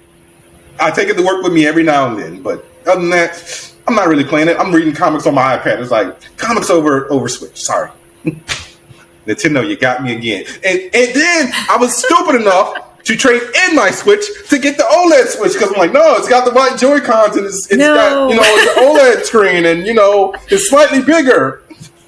Nintendo gotcha. The kickstand is bigger as well. It's more stable. Oh, and I remember when the Switch first came out, everyone's like, wow, that's a really expensive Zelda game, because it was the only game at the time. Yeah. But good thing the system is basically free, because that was the only reason we were buying the Switch was for Breath of the Wild. Yeah. That was the first video game my wife beat, because she wasn't allowed to play games when she was a kid growing up, which is cruel and unusual, and I tell her that all the time. I mock my in-laws relentlessly for that. Because I grew up with gaming, especially PC gaming, actually. So I was obviously super stoked for Breath of the Wild, but I got her to play it, and now she bought Skyward Sword for the Switch. She's going back, she's watching Zelda Theory videos all the time. Cute. She watched me, because we have the Nintendo, the subscription expansion. Basically they're slowly releasing various 64 games for the Switch, and so I replayed Ocarina of Time and I replayed Majora's Mask, and she watched me because she wanted to know the story, but she wasn't able to invest in learning the game. But yeah, so it is so cute watching her get into these things. Yeah, I have the SNES Mini. Love it. And I hacked it, so I pretty much have most of the Super Nintendo library on there that was accessible. So yeah. I dabble in and out of A Link to the Past because I'm very retro. Samir hates retro stuff. He's like, it's nostalgic. Blah, throw it away. So I have that, and I also bought the Sega Genesis Mini, and I only bought that for one reason, to hack it so I can play the greatest game based off of a movie. Moonwalker. Amazing. Yeah. Where the hell did he go? I have no idea. He just left. He does that because now he's giving me more work to do. It's like now I got to edit all this out until he comes back. He didn't even say nothing because he knows I can't pause it. And now I got to ramble. We'll just shoot the breeze until he comes back. It's all good. Yeah. So how's the new book coming along? Oh my god, it's good. It's good. The rough draft is done, but the rough draft being done is the messiest phase because then you have to make it make sense. And it's like the scene in Community where what's-his-name comes in with the pizza and everything's on fire. That is my book. Everything is on fire. Oh, wow. And you're the one asking me how it's going. You're the guy with the pizza. Donald Glover. You're Donald Glover. I don't want to be Donald Glover. All right, don't over then. He's bald. But, fair enough. I think it is also by choice, though. I don't know. Oh, you're back. Hello. He can't hear you yet. He's got one on his headphones. Oh. Thanks for walking away. And I gave the one thing. Sorry. I had to help her with her thing. Do you guys hear that, by the way? Yes. I was gonna say, sorry. It's her breathing machine thing. Sorry. Okay. Oh, all right. Hopefully it's not too. You do it in post. You'll take it out. I gotta do. Jack of all trades, master of freaking none over here. All right. Just do it in post, Bernard. Do it in post. Yeah. All right. So where were we? We were talking about. We had tangented about Nintendo, which I think is relevant, but we can go back to Harry Potter. Yeah. No, we're pretty much done with that. We're just ripping on. Games. Yeah, we're pretty much ripping on. My opinion on the HBO thing is just that it's. Why are we doing this again? Why can we not make a new idea? You know, why are we making Harry Potter again? Money, obviously, but I don't know how well it's going to actually be received. We're going to find out. There are so many other young adult book series that are successful that would be a better choice than Harry Potter. But they really are kind of stuck, though. They have to do a season per book because whoever they cast in these roles is going to grow up so fast because children grow like weeds. And if they don't cast, actual 11-year-olds, it's going to be wonky. Oh, also 11-year-olds that can act because Daniel Radcliffe and Emma Watson and Rupert Grint and Tom Felton, the whole cast. They were rough. Those first 2 years. Oh, yeah, they were just little kids. They didn't know anything. They didn't know anything. They're great actors now, but good God. Yeah, trial by fire being thrown right into Harry Potter. Like, that was Daniel's first role. Like, they just picked him out of a crowd of kids. Literally. So, am I going to watch the show? No, I'm not. Because I can't even watch stuff I do want to see. Thank you. I say time and time again because this guy gets on my back. And when I get on his back, it's like, why are you doing this to me? I tell him time management sucks when you're an adult. We have an episode named that. And he's like, oh, so why didn't you do this? I don't know, man. I didn't have time to watch Lord of the Rings today. Why not? I'm busy editing the podcast for 2 hours. Because I'm an adult with no time management skills, okay? I'm in that boat right now. But I don't give him grief about it. I give him grace. Like, he didn't watch Scream 6, so we couldn't review it. I'm like, okay, so you didn't watch Scream 6. Oh, because I didn't watch Scream 5. You mean the movie that came out a year ago? Okay, cool, whatever. I didn't know they're good now, and it kind of took me by surprise. All right, I don't tell you. And I was telling them it was good. I was like, yo, Jenna Ortega's in it. Right. And this was the first thing she did after X. Okay, so speaking of movies, are we going to get into the review now, or you want to keep shooting shit? No, let's review The Mandalorian because we're at an hour, so then we can get into the review. Because Dungeons & Dragons is going to be very lengthy. I loved Dungeons and Dragons. I did too. Yeah, I got a lot of notes. Despite the fact that Samir says I hate sword and sorcery. I mean, you just might have a crush on Chris Pine. Who doesn't? I don't even like that many Chris Pine movies. It's the eyes. They're dreamy. You couldn't say Michelle Rodriguez or I don't know his name, but I walked out. I loved the Paladin guy. He was great. Everyone has a crush on Reggie John. Everyone loves him because of It doesn't change your sexuality to have a crush on him. Okay? I agree. It doesn't mean you're not gay. It doesn't mean you're not straight. He's charismatic. He's wonderful. Well, he's a charismatic dude. Look, I'm that dick. I always play paladins in RPG games. All right. We're gonna have to pause. Yeah. Because we don't want to get into it now. Yeah, the funny thing is, I'm not big into Dungeons and Dragons, and I had two friends who actually tried to get me signed up for a campaign. We took an hour just making our characters and everything. And that's normal. Sorry. I don't have the patience for it. I'm like, you know what? Fuck it. I'm out. Literally this weekend. So I don't play Dungeons and Dragons as much. I play Pathfinder. Is my meal of choice there. But this weekend, we're devoting time for a new campaign. We're just character building. Like, we're literally meeting up just to character build, just pre-gaming, basically. Yeah. Because it takes a lot of planning, especially Pathfinder, because Pathfinder is a lot more complicated. Touch especially AC, than 5e. Placement. I love it when you have a weapon that works with touch AC, but... You guys are speaking Greek right now. I don't know what the hell. That's how much I'm into D&D, Pathfinder, and tabletop games. Like, he tried to get me to play HeroClix. I'm like, bro, I'm not playing HeroClix.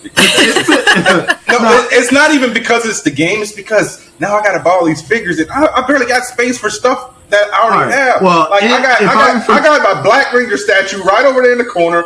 This freaking Hot Toy Spider-Man. A Funko right here. Apartment living. And I have a storage unit with helmets. I got a Draken helmet in my room right now that I just got yesterday. That's kind of awesome. Yeah.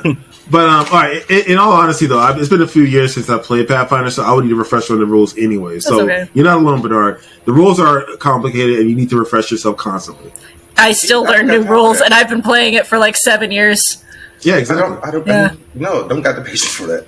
Oh, okay. Well, before we get into the review of The Mandalorian, what's up with John Leguizamo right now? No, we're saving that for next week. We're saving that when we review Mario. What? Yeah, but no, the I haven't seen it yet.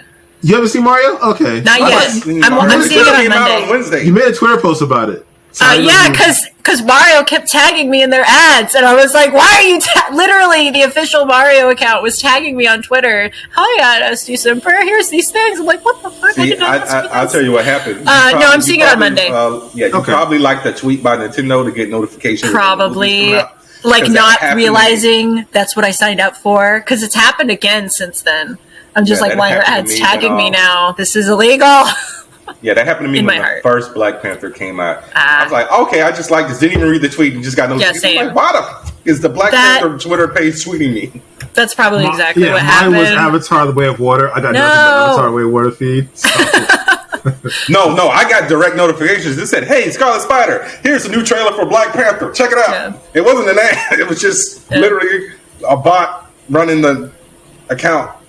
Yeah. Doing it. All right, but let's do the review so we can knock out the. I don't have much to say about this episode other than some notes and some negative things, and that's about it. And it was fun. That's about it. So all right, let's get into it. So Chapter 22, Guns for Hire, written by Jon Favreau, directed by Samir's Dallas wife. Howard. Yeah, in another universe. Oh, that's a good wife. Howard. Yeah, I think so. I love her. So. Episode is Bo-Katan, Din, and Grogu set out to go to Plazar 15, where the what the hell are they called? The Axe Wolves. Yeah, the Night Owls are now being led by Axe Wolves, and so now they're mercenaries.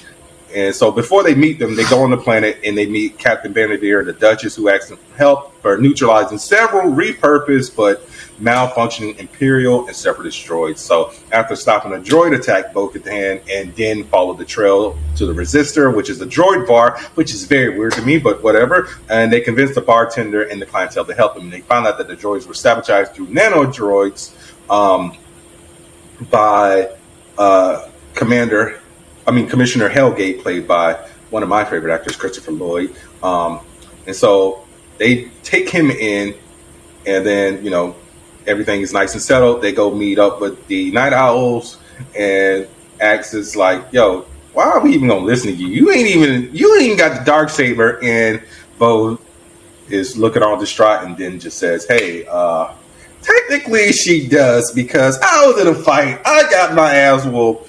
And she beat the guy who beat me. So he gave it to her. And finally, when that happened, I was like, didn't we call this Samir? I think I said that when we reviewed episode 2. No, I remember I wasn't on the episode, but I remember thinking the same thing when the episode aired. I was like, so wait, does it? And then they didn't follow back on it, so I forgot. And now here, it just kind of felt a little womp to me. Yeah. Like, okay, that was kind of an entire plot set up at the end of season 2, but whatever. Yeah, so guest stars in this episode, Mercedes Vernano, formerly known as Sasha Banks, now known as Mercedes Monet, Christopher Lloyd, Jack Black, and Lizzo. People are sick and tired of the cameos. I got no problem with it. For the most part, I don't have a problem with it. I saw a Tumblr post probably 10 years ago talking about how Jack Black has this ability to just seamlessly appear in absolutely everything. He never feels out of place. Like, they said that Jack Black could appear in an Arby's on the moon and he would make it completely natural. And I feel like his Star Wars cameo really solidified that, because I did not even question the appearance of Jack Black. Like, even though I knew it was him, he was just like, wait. Yeah, everyone was just like, Lizzo, why is she in this? Which, like, I said earlier, she's not like the best actress, but It was clear she was having a good time. Right. I don't have a role of Star Wars. You know, and because she was having a good time, it didn't like feel like stunt casting, even though other people have kind of accused it of that. Like, no, I didn't. I had different problems with the episode, but again, it wasn't her fault. Yeah. I have a few notes. Samir, you want to get your notes off and maybe they'll align with mine? I mean, it's mostly just the side questing. It's like the sense of urgency in this season. It's just, again, wonky. I mean, did you ever have a sense of urgency at the beginning of this season? Only even last episode, I think, is when we've even started to feel like the plots were coming together. They've really kind of meandered this whole season. They have. And I like some of the meandering, but for the most part, because they met Luke Skywalker and now he's a part of the greater Star Wars pantheon, he has to do things now. He can't just wander around doing arbitrary tasks. I mean, that's kind of what he's doing now. I mean, we haven't seen Luke. Now he is, but he can't do that anymore. Because we just didn't even know what he's doing until, you know. Well, we kind of knew what he was doing because of Last Jedi. Last Jedi? Oh, I'm sorry. I meant Din, not Luke. Oh. Yeah. Did you mean Luke Din as well, or did you mean Luke, Samir? No, No, I meant Din. Okay. God damn it. It's okay. Well, Din met Luke, and that's what made him important, because he met Luke Skywalker. Yeah. But, so yeah, I mean, we kind of already saw the writing on the wall, because, for starters, we got our basically season 2B of the Book of Boba Fett, of the Mandalorian in the Book of Boba Fett. And it's like, because remember, these take place in real time, so it's been like, bro, you've had the lightsaber for a year and you still can't use this thing? Is it real time? Because I think canonically it's like 2 years have gone by. It was 2 years or something like that. Okay. Yeah, so it's been a year. It's been a year since he got it at the end of season 2. Okay. Yeah, I don't know what Din's doing. And it's just not for him. Sometimes look, yeah. I actually said this to somebody earlier today, and I'm going to say it now. Din is just Latarian Milton from the good state of Florida. So I don't know if you remember this story, but there was a kid who stole his grandmother's car and went on a joyride and crashed at a Walmart. How very Florida. Yes. I actually met the kid. Florida man. Florida man there. Yeah, I actually met the kid working at a grocery store. But basically, his catchphrase, it's now a catchphrase, but what he told the reporters when they asked him why he did it, he just said, I want to do hood rat stuff with my friends. And that's basically all Din wants to do. Din just wants to do hood rat stuff with his friends. He wants to hang out with Grief Karg every now and then, show Grogu the way, and just live his life, doing whatever he want to do. He doesn't want to leave. He is absolutely a side character in his own show, and that's not in and of itself a bad thing. But, no, you're right. Yeah. But, so, a few things that I have issues. Did you have more issues, Samir, or was just that? No, the urgency and the importance of their task, it's just not there. Them getting the Mandalorians back in the fold is a big thing. Yes. And resurrecting the Mandalorian culture is a big thing. But they're going about 6 episodes. They're going about it so lackadaisically. It's like, I feel like, okay, this is just my opinion. I feel like this season would have been a lot stronger if they had, because obviously there's been a lot of focus on Bo-Katan and kind of a redemption arc, especially if you've seen Rebels and Clone Wars. Yeah, I heard she's been taking a lot of L's, so she's got to get a win. Yeah. And we're happy. I'm because my wife filled me in on everything with Bo-Katan. I was like, oh yes, Bo-Katan, the colonizer, the one we love to hate. I'm like, wait, no, I unironically like her in this season at this point. But I personally feel like the season would have been a lot stronger if they had, shaved off a lot of the extraneous edges and maybe had the finale be Bo-Katan, walking the way, basically how last episode ended. Yeah. That being more of the season finale feeling. And then expanding and making next season the search for the Mandalorians and stuff.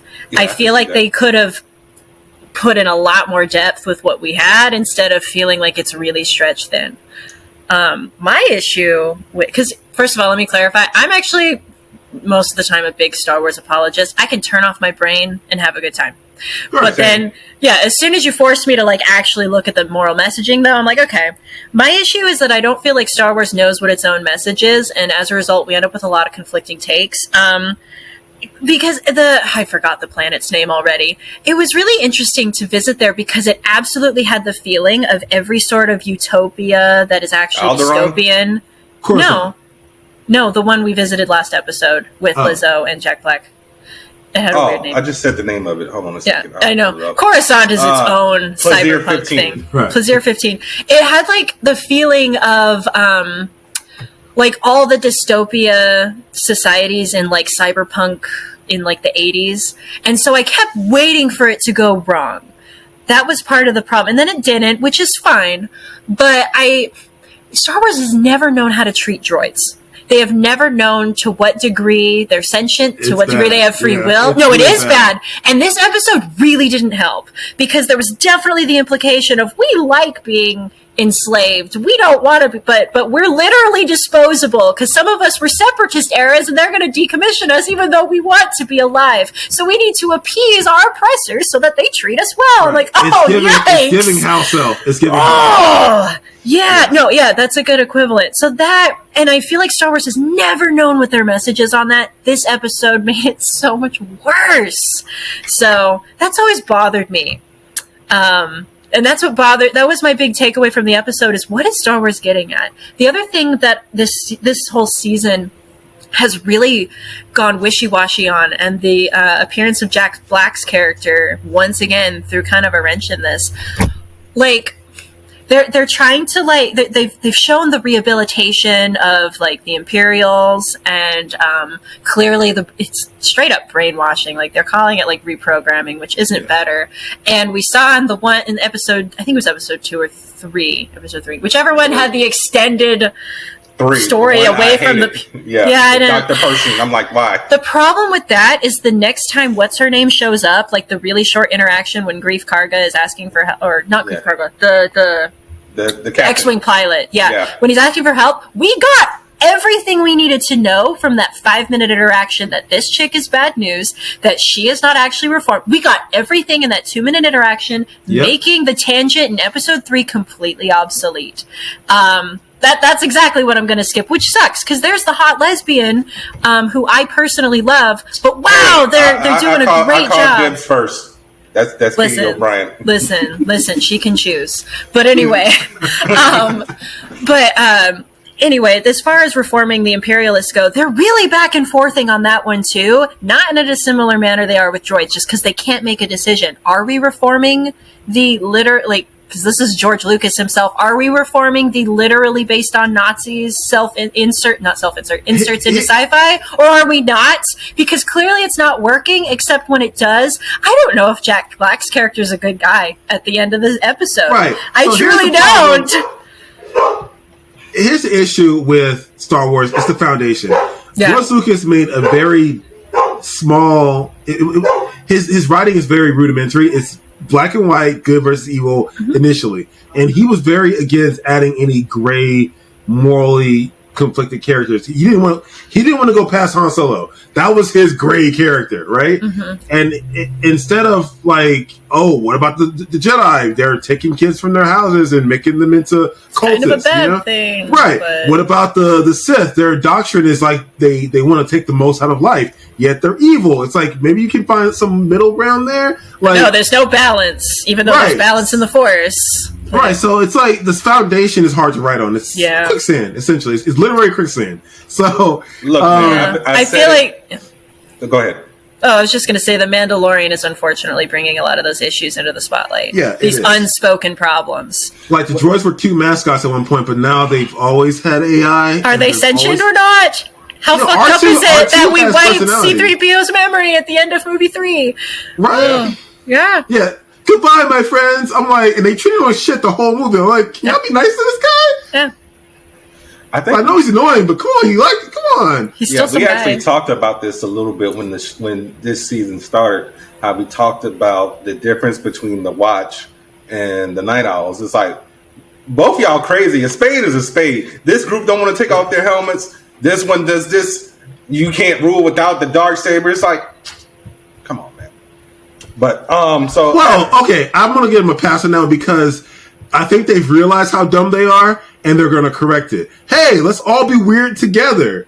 So I think that's a pass. I think too they're a smaller scale. Like they're kind of a extreme religion, and we can let some and of religion gets wonky. Religion gets wonky. We don't, and I actually like overall how they treat Din Djarin's devotion to his this is the way, because they don't mock it, even though it's very mockable. I think they actually treat it pretty well within the confines of the show. Yeah, he's extreme. He's a little nuts. They kind of shit on him in season 2 when they first met him. I feel like they all. He was like, "You're not Mandalorian." It's like, no, you aren't Mandalorian. You part of that crazy people that lived on the moon.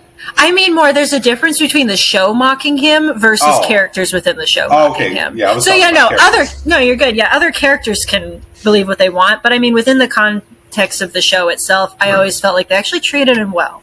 And I do like that, even though, he's very extreme.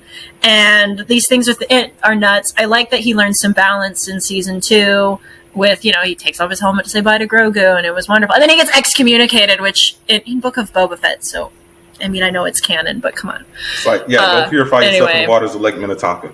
That was pretty awesome. I really want them to get back to the Mythosaur. The Mythosaur? Yeah, that was really cool. Anyway, that was a tangent. Carry on. This whole podcast is built on tangents. Excellent. Well, he goes on the tangents. As long as it's nerd stuff, then we need you, Bernard. It's like I'm driving the car, and Samir will say, "Hey, can we go over here?" And I'm like, "No, we got to keep going straight." He'll punch me in the temple and just turn the steering wheel. I know. Why do you always be so violent? I'm not violent. You go through every drive-through. I mean, I'm gonna make it worse. It's okay. Every episode I'm on is like an hour and a half long. I mean, we talk a lot more now. So like I think our last episode was like almost 2 hours. Oh, good. I feel less bad. But plus, we tend to go long when we have guests, so makes sense. Yeah. I mean, when we hit a 3-hour episode, that's when we got to stop. If we ever hit a 3-hour episode, that's the end of the podcast. You've jumped the shark. It's over. Yeah. But what I wanted to say, the few things that actually made me mad about this episode is after they, basically go full NYPD on the droid in the town, and they go to the morgue on an episode of CSI. What was that? Why the hell is the droid in a storage locker like it's an actual dead body? And B, we're removing oil from droids like it's blood. Like it's like, no, zoom in, rotate that. It's like, what? So weird. Also, why that my wife was really bothered by this, and I back it up. Like the reformed interrogation droid, how is that going to be good? How is this possibly a good idea? Whatever. Yeah, of course it went wonky. It's exactly the one who would go wonky. Yeah. And it's like the droid bar. It's like, what? So that's not a thing in Star Wars canon. That's never been a thing before, right? And that adds to the droids are sentient life forms who deserve rights. If you want to hear something real sad about, they have downtime. They can have fun. Like, come on, they're basically. Right. If you want to hear something super sad, you guys all remember Solo, right? Yeah. Yes. Right. So L3 or whatever her name was, the Liberator droid, how she ended up dying. And became the Millennium Falcon. Right. And enslaved forever. Exactly. She's still in there. It's so messed up. It's sad. Yeah, Solo, introduced these ideas, and then it was like, wait, no, go back. And then they never follow up on them. I know there was a lot of directorial writing garbage in that one. But I kind of wish they'd gone back to that idea, because that's a problem. And droids are actually extremely oppressed.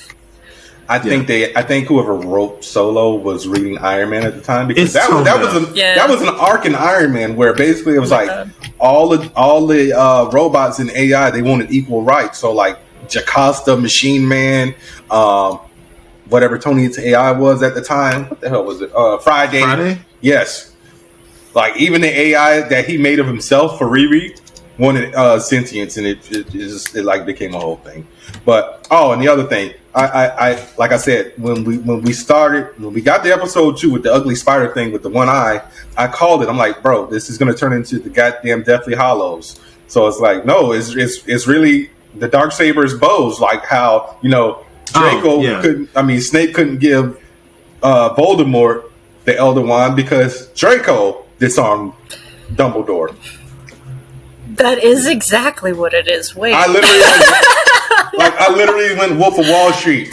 Like I'm just sitting there and he's just talking like, did it? He did it. I knew it. He did it. He had to wait for the most dramatic moment to reveal it too. Come on, Yeah. Dan. That isn't even like you, Dan. You're not a drama llama. Get with the program. I mean, you got to give him a little bit of grace because in episode 2, he pretty much got his ass whooped and Bo had to save him. And then in episode 3, they kind of had to run away because there were a bunch of Imperial troops coming on their That's fair. asses. He's been pretty busy, but I still got to be like, Dan, you really just saved that reveal, didn't you? He probably didn't even think about it until like somebody said, "Wait." Fair. He's like, "Hold on, wait a second. No, wait." Having like his That's So Raven flashback of. He's like, "No, I lost it, and she beat the guy who beat me, so technically it's hers." Hey, I got it. Listen, if they filmed it that way, I would have forgiven them 110%. That's the director's cut. Literally, I know. I need that. I need the Bryce Dallas Howard version. And are we? People are very divisive of this episode because usually, like when Bryce Dallas Howard directs something Star Wars related, it's quote unquote the best episode. But everyone's like, man, well, the directing was really good. Yeah, she's not the writer. Yeah, I'm just like, y'all give John Favreau has written almost every single episode of Mandalorian. He can have a slump every now and then. It happens to everyone who writes. Like, that for is example, a fact. Have you ever had a slump? Because, Samir, while you were gone, which is going to be cut out, guys, well, not all of it, we had a slight discussion about, how's the new book coming on? And she was like, I wanted to be there for that. No, talking about wow. Betrayal. You got up and didn't say nothing. You just walked off into the sunset. You long story short, guys. Long story short, everything is on fire, but the rough draft is done. I just have to make it make sense. It's herding cats. Making it pretty, making all my you're good about talking to your fan base on Twitter, and you don't just go dark and then come back talking about the goddamn Patriots like your fan base cares about football. I'm guessing fair. George R.R. Martin did that. Yes, a lot. Or the Giants, whatever football stuff he's on right now. Hey, you might have some fans who like sports. Samir, you aren't the nerd of all nerds. It's like, I like basketball, but I only watch Heat games. Look, I get it. I'm just saying, don't put that on your blog when people are looking for... Was it his blog or his Twitter? You gotta stick with the brand. I understand what you're saying. Samir's like, I hate that train conductor. Yes. But what do we review? What do we rate this episode out of 10? It's an 8 for me, just because of the CSI scene, and then finally realizing, oh wait, this don't belong to me anymore. Here's yours. See, I'm in love with Katie Sackhoff. I've just accepted that. So every time Bo-Katan is in an episode, I want to be softer on it. But I can't. And I love Jack Black. And I thought the chemistry he had with Lizzo was actually amazing. I loved seeing Christopher Lloyd in something. Yes, I'm like, Doc! I know. I was like, oh, he got so old. Like, it took me a second because he's like so old now. But I'm like, good for you. Like 89? Being like showing up as like a separatist. I know, he's ancient. I don't know how old he is. But thematically, I feel like a lot of the problems are coming to a head. And I, as like a writer type, I get really bothered when themes don't mesh. Okay, I'm not super particular on what the themes are. Like, I'm not against problematic stuff in that way, but I need it to be consistent and to know its message.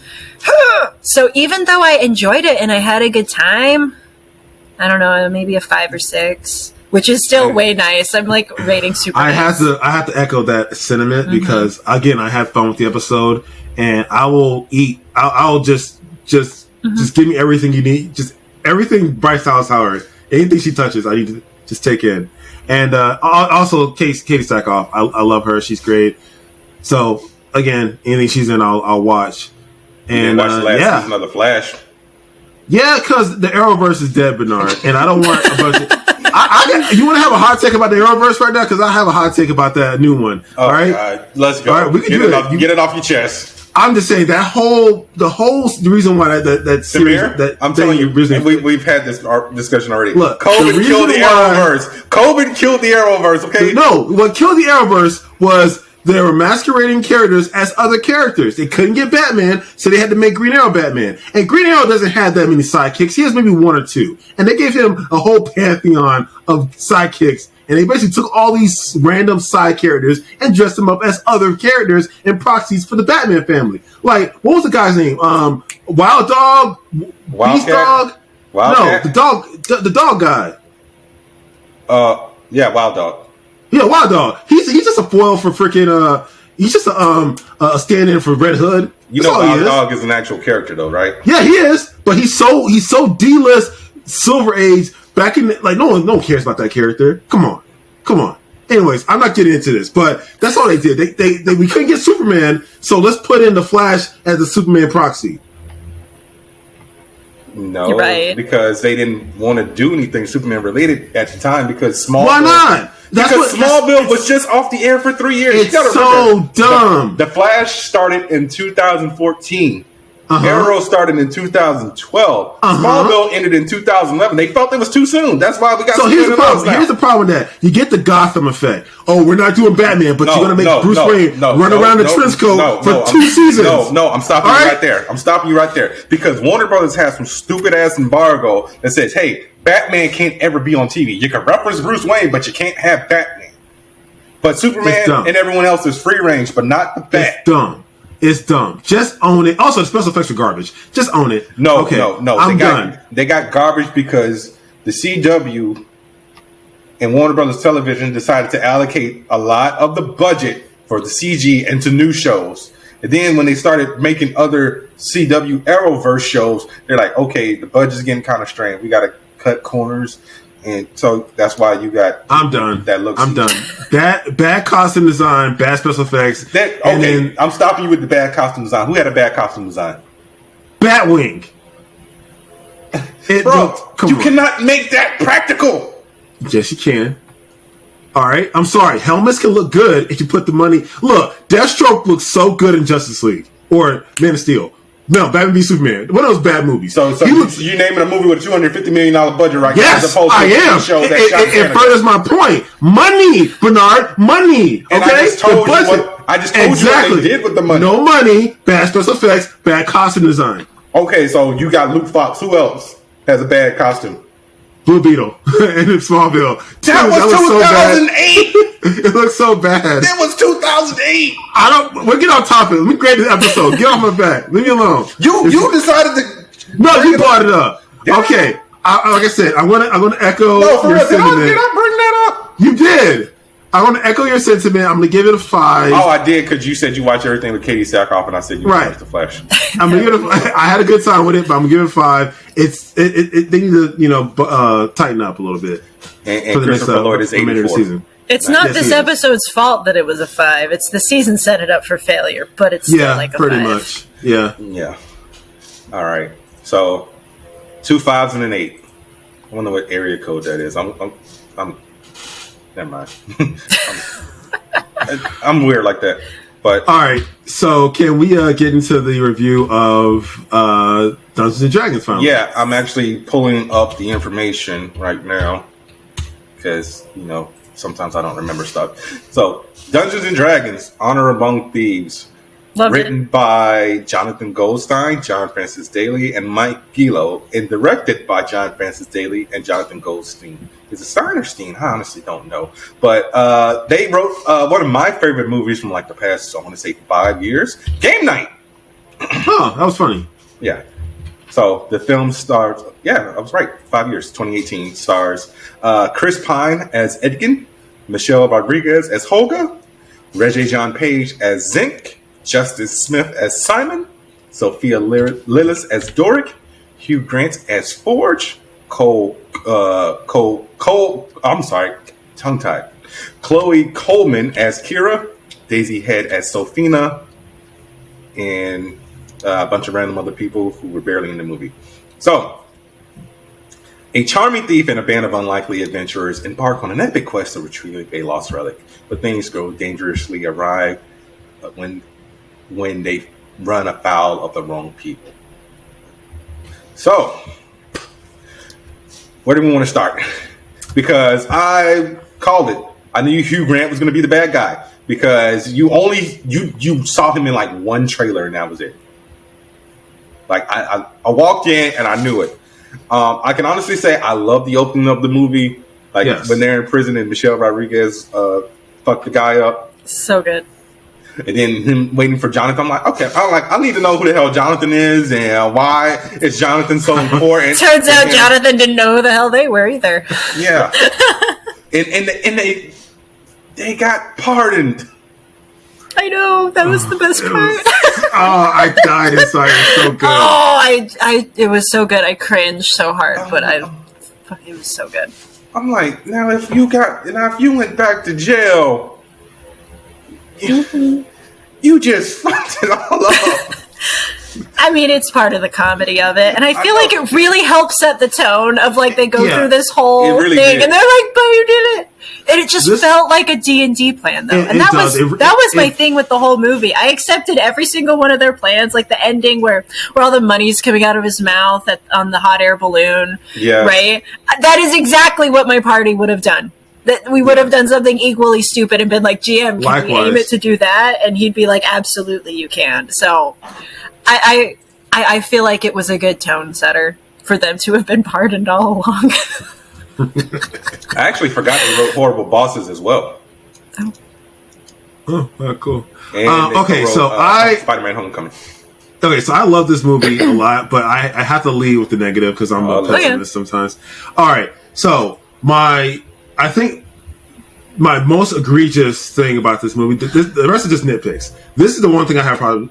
Too many human characters. I know why they didn't do it. Samir has a thing where, you know, if it's something mystical or science or like futuristic, get rid of these. More aliens. Yes. Just don't lean so. The cast was 90% human, and it's like we had some halflings or gnomes speckled about. The most human-looking tiefling they can find. I do agree with that. No work in her makeup. It took me too long to realize she was a tiefling. You know, also, I mean, her tail wasn't like it's like. I know. I didn't even notice. Her tail's notice. a part of her body, and it's like it's not. You forget it's there. And I didn't notice it until like her tail should have been like her eyebrows. They should have used her tail to convey her expressions half the time. You know, if you talk with your hands, why not talk with your tail? It's a part of your body. Mm-hmm. Someone who's had an appendage their entire life and she never uses it. It just sits there the whole time. Like, what the heck? And anyway, I don't know how they're going to fix this for the sequel because it's clearly it got received. Hopefully, it gets enough money. Well, they're talking about doing a whole universe on like in film and television. So, like, they're talking about for once, I'm fine with like that stuff on Paramount Plus. Yes. See, here's the issue with that. I don't want it to get too big, and you know, it just Dungeons and Dragons is big. Yeah, but as a film and TV franchise, then it's just going to be oversaturated. Then get into with Star Wars, and people start to hate it. I mean, okay, I think normies are hating it. All right, normies get fatigued way faster than the actual fandom, and Dungeons and Dragons has a pretty big fandom. So I don't see how they're all going to get fatigued that quickly. Yeah, but how long did it take them to make a good movie, Samir? Before this, there were 3 Dungeons and Dragons. So many that were bad. Well, you know what I've noticed because I mean, Game of Thrones did a lot of work to normalize fantasy to the common man. Oh, yeah, they did. And so even as far as Lord of the Rings couldn't even accomplish that. Look, Game of Thrones did a lot of good in that regard. But what D&D... And that was low fantasy, too. It was very low fantasy. It was really more of... medieval, alternate universe, medieval. And the thing with D&D, though, what it did differently that none of the other D&D movies have ever done is not take itself seriously. But it also didn't mock its own source material. It never felt like it was embarrassed to be the movie it was, while also being lighthearted and overall very humorous. It loved being what it was, and I think that's why the movie soared. Compared to all the other garbage ones. It didn't, and that's the difference. I mean, Game of Thrones took itself very seriously, but it pulled it off. D&D went the opposite approach. But we as a society were finally ready for a humorous, somewhat lighthearted fantasy adventure. Plus, it's written by 2 guys who love D&D. So. That makes a huge difference. And they got Chris Pine, who is one of those people who was like born with the leading actor looks, but is a character actor at heart. And I'm so happy for him that he has broken through that leading man garbage and like only plays character roles. Like obviously this was a leading role, but this guy's ridiculous. You know, he was able to be funny. He's able to let loose. My one nitpick. I got a nitpick. Oh no! Bards have spells. They have fighting styles. Why does he just run around with a lute the whole time? So do druids. And what's her name? The druid also like showed no spells aside from transformation. So they They dumbed it down a little. They did, but I get they could have gave him an air rapier. Come on. I know, right? He didn't do anything. He really was just the bard. Like, without even a weapon. I mean, which I did think was funny. Speaking of people who don't do anything, Reggie John Page was in the movie for 10 minutes? I'm mad about the bait and switch. Because it looked like he was in the party, and he's not in the party. Yeah, I agree with that. Yeah, so I'll tell you what probably happened. They probably shot this movie, and then he got Secret Invasion was like, hey, guys, can we cut my road down a little bit more? I got the show over here that I have to go shoot. I was sad he didn't appear more. I was like, oh, this is not my quest. What do you mean, buddy guy? This is for the greater good. You're a paladin. This is exactly the kind of quest you should be joining. Whatever. Maybe I'm just a paladin lover. Was when he walked away. He went in the just gonna go straight and just So which way is he gonna go? Left or right? Well, right over the rock. They were committed. It was so good. It was just difficult terrain. It was fine. He took the difficult terrain feat. Yeah, I went with a few friends. They were all women, and they were extremely disappointed that he wasn't in the movie. I'm like, you told us he was in the movie, and I just snapped. I'm like, he's on the fucking poster. What do you want from me? I didn't write the shit. He is on the poster. Oh, I'm mad he didn't show up more. Just because as soon as he came on, I was like, I love this man. He was so good. The movie was uplifted. I wanted to punch him in the face so bad. I freaking loved him. It was so good. I have so much affection for like the non-humor or like takes everything literally kind of characters though. So he was everything I wanted. Just this extremely wise and beautiful himbo paladin no guy. Guile, no dishonesty. Just it was so great. And that's why I was so sad he didn't show up more. My favorite part with him was when they got to the dungeon and it was like, okay, so you have to take every odd step until you get to the middle of the bridge. Then you have to take every even step until you get a quarter way. And then Justice Smith just steps on the freaking thing, and I'm just like, come on, man. The guy. Okay, he had my favorite character. Simon had the best character arc. I like Simon. He did really well. Yeah, I adored him. So also, I'm a big caster. I play only casters. So to see the Red Wizards of Fae and this bumbling wild magic sorcerer, loved it. And you can almost pick out some of the spells. Oh, you can absolutely pick out the spells. I'm like, yes, magic missile. Yes, she's using prehensile tail feet. Amazing. Misty Step is so great. I love how you and I both, our favorite characters are like the ones we play in actual games. You're like, I play casters. I'm like, I play tank/paladin stuff. Yeah, I love that. Oh, it's awesome. I liked everyone because, I don't have the patience for taking. I'm so curious to know what your favorite role would be in these sort of games, but I understand the world may never know. I'll tell you. So when it got broken down to me when I was going to play Dungeons and Dragons, I chose a paladin because they're like, oh yeah, Bernard, you give off paladin vibes. So sometimes you can be very blunt and douchey. I'm like, I'm douchey.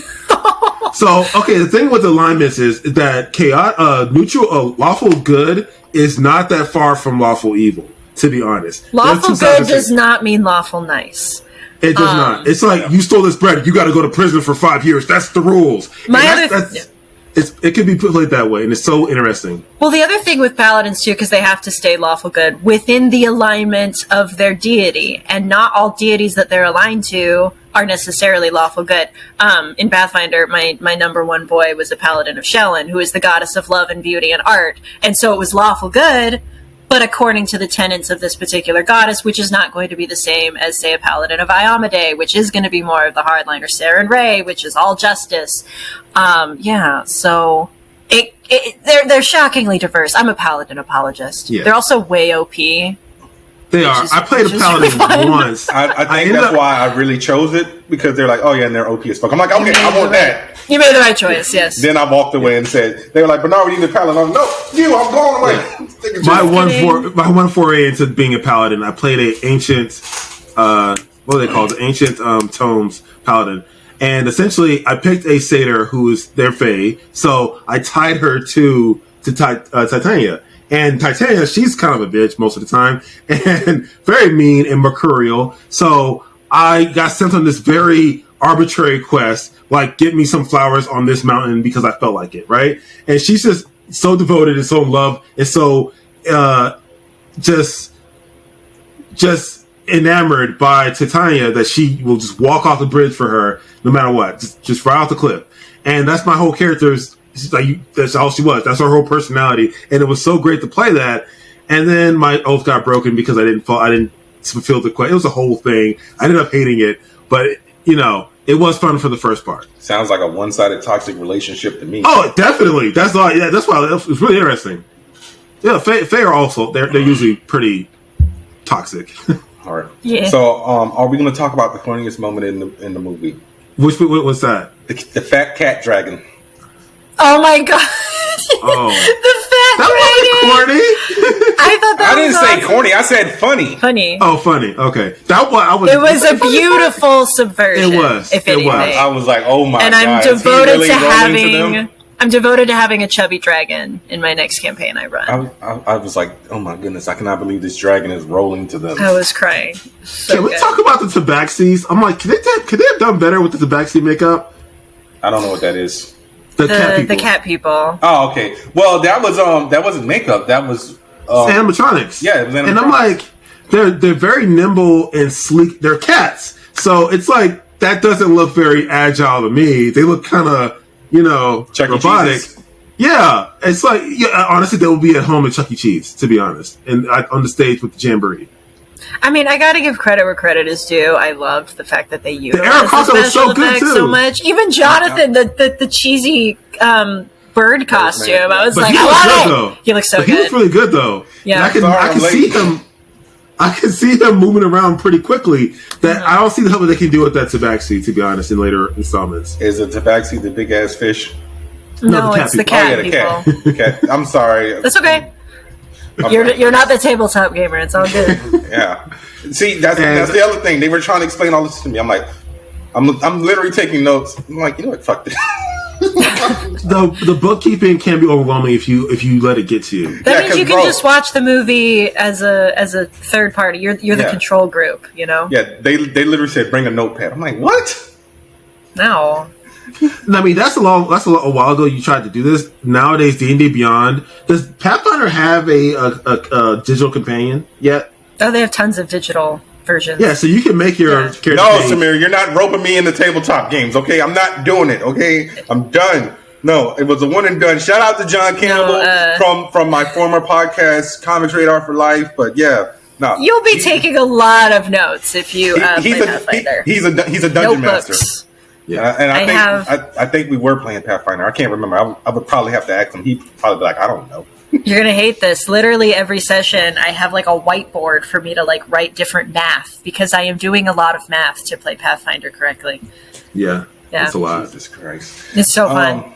I like the character customization. Really, it's just a lot more potential than like with 5e, which I find really repetitive after a point. But anyway.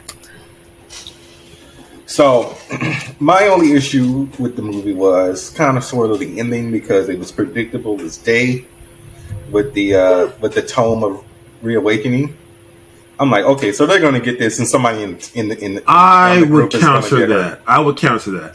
Is it predictable, or was it just so logical and sensible that it just needed to land there? And they stuck it. If they did anything else, it would make sense to the plot, and it would be done. I think they landed the ending really well, and I loved it was. I didn't say I hated the ending. I just thought it was predictable because predictability and logic can go hand in hand. Mm-hmm. Yeah, but I think execution is it was well executed, originality. Yeah. But I would have actually liked to see him resurrect his wife and her get to know her daughter. Yeah, she had a mother already because that's the only mother she knew, as opposed to the person who brought her into this world. But I'm just like, come on, man. I personally thought they handled it well with like the paladin being like, hey, death is another path. Consider what, you're doing. And I thought thematically the themes of letting go and, what's his name? I cannot keep track of names. Chris Pine's character. Edgin. looking beyond his own self and accepting that he had been selfish in a lot of ways. I thought it was so good. So I agree, like, you can see the ending coming, but I personally thought they stuck the landing really well. And the setup for it being Michelle Rodriguez's character as, like, the motherly role. And 'cause it was the line that he says to, it's not even his daughter, it's when the red mage is faking being his daughter, but he's like, I've been focused on bringing back my wife, but not bringing back your mom, and him, like, looking at it through that different context. I don't know. It felt good to me. It got the good feelings. It got me to tear up, I didn't tear up, but I was like, I get it. Oh, I such a baby. I cry in every movie. I cry in some movies, and this guy here, he'll shame me over it. Like, I told him, like, years ago, I cried. I cry all the time. What are you talking about? Like, I told him I cried in Armageddon. He was like, really? Armageddon? No, I made fun of you for Armageddon is such a cheesy movie. You cried at the end of Spider-Man 3 when James Franco died. So here's the thing. Sometimes bad movies have great performances, and so Bruce Willis didn't give a good performance in Armageddon. It was Michael Bay-ish. It was Michael Bay, but it was bro. I'm sorry, no, I'm not. No, it's a Michael Bay production. No.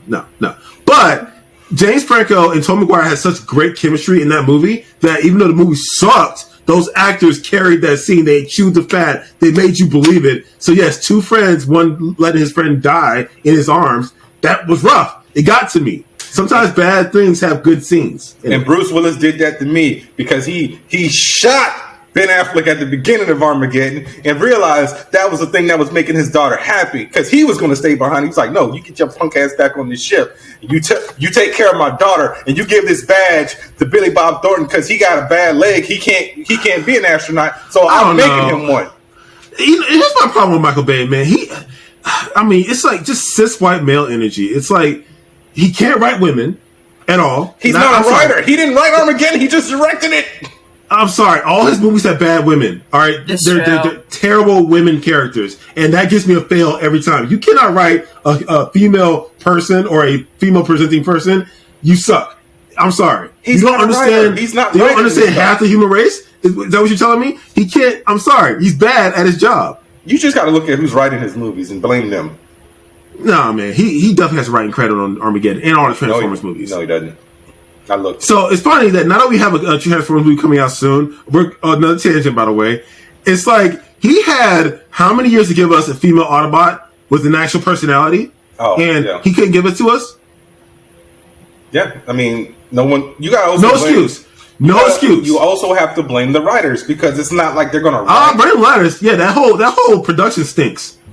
Yeah, I mean, no one on that set was like, "Yeah, we should probably put in some female Autobots and give them actual personalities." Yeah, granted, I say personalities because none of the Transformers have personalities in those movies. I mean, so Jazz had a personality, but he died. No, he didn't. He had catchphrases. That's not a personality. Yeah. Okay. Ratchet also had personality. The mechanic. I mean, not God damn it, not the mechanic. The medic. I mean, technically, he's a mechanic because Autobots. Yeah, no. Anyways, I'm not getting on. He doesn't deserve our screen time. Okay, he sucks. All right. Oh yeah. So the final battle, again, because of Simon's character arc, him facing off against the Red Wizard, I was at the edge of my seat the whole time. I love again. You could just name every spell as they came up. Yes, I wish they would have used two hands in that fight as opposed to one. It felt weird to me. No, that's the spell, though. That's the problem. It's only one hand. Yeah. Oh, shit. That's cool. It's cool. Maybe like a creative decision or something. I'm like, what? No, that's just how to spell it. Straight out of the game.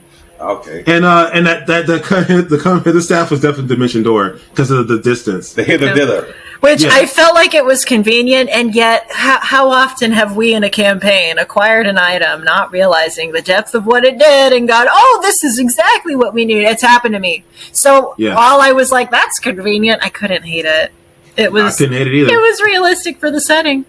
Also, the creative use of said spell too. Yes, so good. With the again the money and all the gold coming out of his mouth, because that's exactly what I would have done if that had been me as the player character. So how do we feel about the Easter egg from the cartoon show? Which one? Oh yeah, but they show the original characters when they're in the maze. Oh yeah. I didn't. Yeah, those people in the cage, they were all the stand-ins for the cartoon show. How did we feel about down Bradley to the Cooper? costumes? Sorry, did you feel about which? Bradley Cooper. Oh, I thought it was Bradley funny. Cooper? Yes, I thought it was he was the halfling. Yeah, he was the halfling. Oh, You didn't realize that was Bradley Cooper? no. It is Bro, Bradley Cooper. I was eating M&M's, so I'm just sitting and watching the movie. I basically have the aisle to myself, and I'm just like popping. And she opens the door. I'm like, I'm like, that fucking Bradley Cooper. I did not catch that at all. Yeah, it's Bradley Cooper as Michelle Rodriguez's character's ex-boyfriend. Yeah, Which I loved that twist. I love that she was only into tiny men. It just cracked me up. yeah, and he was in, he was in the Big Women, and It would have been funny if she was an orc. It would have been Why cool. did you think she was an orc? Let her be a It would have barbarian. been better if she was an orc. That's what I'm saying. But I also loved her character growth because it's like, Oh yeah. so you left your clan for me, but we got together and all you did was complain about not being in your clan, and I was here for you. You just chose to complain the entire time. Yeah, that's kind of a down. I can see how. Yeah. Honestly, I'm not, no hate to the guy. I'm kind of glad he yeah. moved on because that just seemed like a one-sided relationship. One person cared and the other one just bitched him out. I left everyone for you. Is it weird that I loved how maturely they handled it? I'm like, wow, look at these adults talking about their breakup. Like, wow, not too much drama. Like, it's sad and she's heartbroken. And then Chris Pine's character's there to cheer her up with the song. This is me playing a loop, but you can't see it in the camera. Oh, no, we can see it. It was so cute. I loved their platonic relationship also. I think they did an excellent job establishing that from the forefront so that we're not expecting them to have a convenient, out-of-nowhere romance. They did a really good job. No, I don't like his lips. What's wrong with my lips? What'd you say? They're too tiny? Yeah, they're too big for your face. Another favorite scene of mine was when they were trying to find the what was it called? The helmet? Yeah, the helmet. When they dug up the oh yeah, they dug up everybody in the first one. Oh, so I'm glad that joke didn't get stale from the trailer. Yeah, it was funny every time.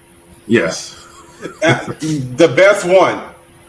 So you didn't even die in battle. No, I hit my head and died. I'm like, and they were so lighthearted about what is technically an evil spell, like because it's straight up necromancy. Yeah. I loved how they handled it, and it was so blasé because they're like, "Yeah, we're gonna go dig up some dead people," and everyone who hears about it's like, "Oh, okay." Like even just the normal townsfolk, magic is very normalized, including speak with dead. Yeah. So that poor guy. Either of you. Oh, yeah. Yeah, I was about to say, did you see the mid-credit scene?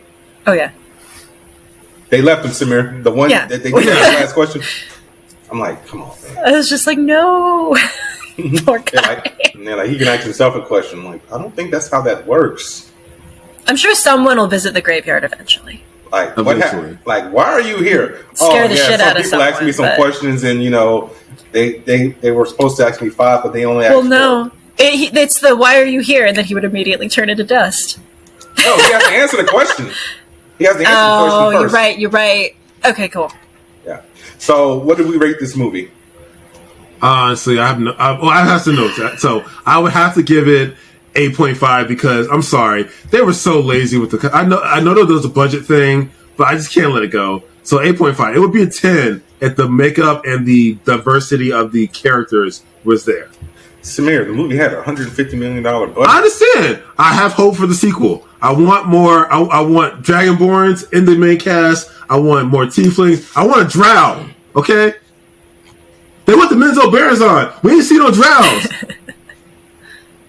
Maybe that'll be part of the plot of the next one. Well, the problem with drow is once you introduce drow, you have to introduce racism, and that's just not something they wanted to deal with. It's not. Well, it would be so cool that deals Loth in their cult. Oh, yeah. So dope. Due to the fact that I know nothing of the entire franchise of Dungeons and Dragons, despite the fact that it's been around since the 70s, I'm giving this a 10 because I went in fresh, never saw the original movies. So, like I said, this is really my first time in dipping my foot into this pool of a franchise. I'm definitely not playing any tabletop games, so don't even try it, Samir. So yeah, it's a 10 for me. No, don't worry, he's gonna try to bring this up again because like every once in a while he'll try to weasel with hero clicks and like, yeah, Bernard, you should really play hero clicks. Like, no, you like Marvel and DC hero clicks is like the. Guess what? Too many figures to buy. But I have something I can give you some. For reasons that I truly can't I don't know for sure why I can't quite give it a 10 out of 10. I don't know what was missing. There was just something 1% off for me. Was it too many humans? Maybe. Stop trying to sway the jury. I love the practical effects I saw, though. I was just so happy at the beginning when they had like the Dragonborn on the council, and then Jonathan, who's just a whole ass bird, shows up. So I gotta give him actually a lot of credit for the practical effects, even if occasionally they were lacking. I'm gonna give it like a 9.5 because I want to see if the sequel pushes it over into 10. But I really loved it. I would absolutely watch it again. Maybe, and I actually am planning on watching it again. So maybe I'll figure out what that 0.5 is. Okay. So, quick question. Please. So, if this movie is already being greenlit for a sequel. So, would you prefer this to be like an anthology franchise, or do you want everyone from this film to come back? I would love it if everyone from this film came back, but they better up the Paladin's role. Oh, yeah, definitely. However, I wouldn't be like angry and not see it if it were new characters. But I feel like Chris Pine and Michelle Rodriguez were just meant for this sort of setting, and I would love to see more of them. Honestly, watching this film makes me want a Star Trek 4. So Paramount, get your shit together, please. Yeah. If you can give us 2 Transformers within the past 8 years, we can get a Star Trek 4. Okay, I get it. Anton Yelchin isn't with us anymore. I don't know what the hell John Cho is doing. Zoe Saldana. What is John Cho doing? I don't know. Zoe Saldana is on the Marvel train in Avatar, so make it work. Okay, that's all I got to say about that. So Zachary Quinto flew off the face of the earth. No, he didn't. He's around. He shows up in my random celeb feeds. Yeah, he did. He did a movie on Netflix or something like that. I can't remember. He's doing his own thing, you know. I mean, he used to be so hot. Like he used to be like everyone was talking about him. Well, I mean, he was in Heroes. One movie coming out called Down Low that's in post production. He has 2 movies pending as well. It's possible he peaked with Heroes and Star Trek. Oh, he was on American Horror Story last year. Oh, nice. That's not a peak. And I'm surprised he was still going. Honestly. Oh, dude, he's Robot on Invincible. Oh, he's doing voice work. Okay. Yeah, he's doing a little bit of everything. He went back to TV. Like he did an episode of Inside Job. He did a few episodes of The Proud Family, Louder and Prouder. Yeah, he's doing. No, he's totally doing a lot of TV. Yeah, he's good also for him. He's Aiden on Big Mouth. Oh shoot, that's right. And he's also doing stage work. He did a play called Best of Enemies last year. And Who's Afraid of Virginia Woolf? That's what it was. The Boys in the Band. Oh, okay. Yeah. But all right. So yeah, he's busy. You just have to look for him because he's not in the big blockbusters. Yes. Yeah, that's true. He's probably happier this week. Yeah. A lot of people are actually. Mm-hmm. Yeah, cinema is more than just big blockbusters. That is true. Yeah. I know Daniel Radcliffe is having the time of his life not being in big blockbusters anymore. Yeah, I mean, until he reappeared as in the Weird Al one. But so yeah, same thing goes for Robert Pattinson. He loves doing small. Oh, I love that. Roles. Yeah. Then Marty Son will be Batman for like the next 8 years. Well, I mean, yeah. Also, so is Kristen Stewart. She loves also interesting roles too. So yeah. Yeah. I feel like once you start in like your big mega role, for the most part, that's usually one of the only big roles you're known for. Robert Pattinson broke the mold because he's both Edward Cullen and Batman. Yeah, I mean, no one says, "Hell, look, it's Cedric Diggory." It's like, yeah. Oh yeah, exactly. Like I forgot. They said that when he was cast as Edward, but wow, look how far he's come in a good way. I literally said, "Who the hell is this dude?" I forgot he was in Harry Potter because he was in there for all of 20 minutes at best. He was just a little guy too. He was so young. Yeah. Barely looks the same. Yeah. You know he lied to get that role too. Did he? So the Harry Potter role, he lied to get that role, yeah. Like I forget about his age? He lied. It wasn't I forgot how he lied, but he lied about not his age. I think either if he can do an accent or something. I forget. This feels familiar. Okay, I'll look it up. All the time. Mila Kunis did the same thing for that. I was just thinking about Mila Kunis. They're like, when do you turn 16? On my birthday. She didn't say what year she was turning 16 for that birthday because she was 14. Yeah, it's bad because her dating like history wasn't so great because of the older. Hollywood. Yeah, like that. Yeah. So I think we are going to call it a wrap. SD, thank you for joining us once again. Thank you for inviting me. It was such a good time. Yeah. So this is Bernard, a.k.a. the Scarlet Spider, a.k.a. Nardo the Explainer. You need to stop adding stuff on. This is Samir, the king of... I'm sorry, you were the one who came up with these stupid nicknames in the first place. Yeah, but you keep adding stuff on. Stop overdoing it, man. He was like, literally, he just came out right field with it. So I'm like, hey, this is Bernard. He was like, he paused. We should do nicknames.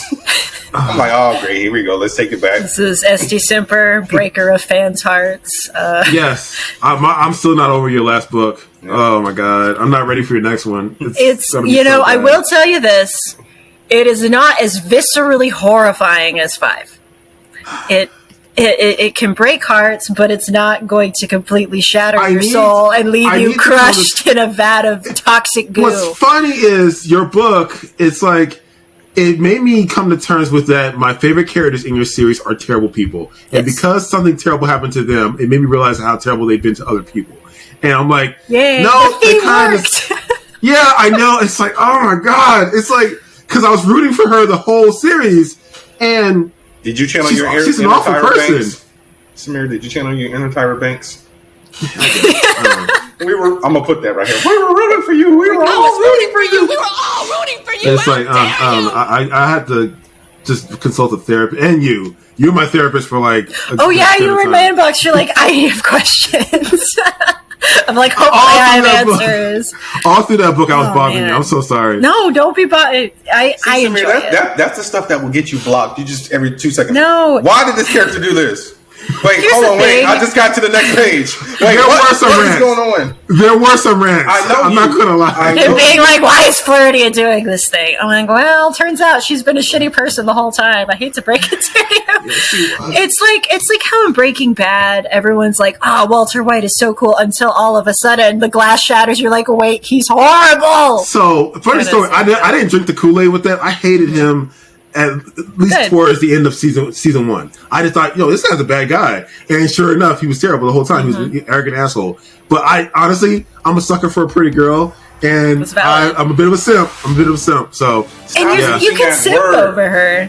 I hate the word simp. It's like, you like something or you like a person. You're okay. So no, but when you ignore everyone's negative aspects of their characters because you like their positive aspects, that makes you a simp. I would just say that makes you obsessed. I still don't like the word simp because so backstory. I have a friend who I encourage whenever she's down on Twitter or like she'll like make it like depressing or whatever like that.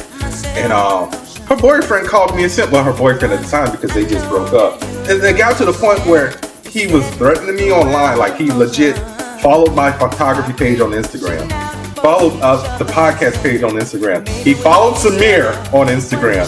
He followed the podcast page on Twitter. He followed Samir on Twitter. I didn't notice. Honestly, my follows, whatever. This guy's like a stalker, though. He was like, when you see me, don't run. Palm Beach is a small county. I'm like, Palm Beach is a small county. It takes about a half hour to get down to Boynton, and Boynton is kind of big.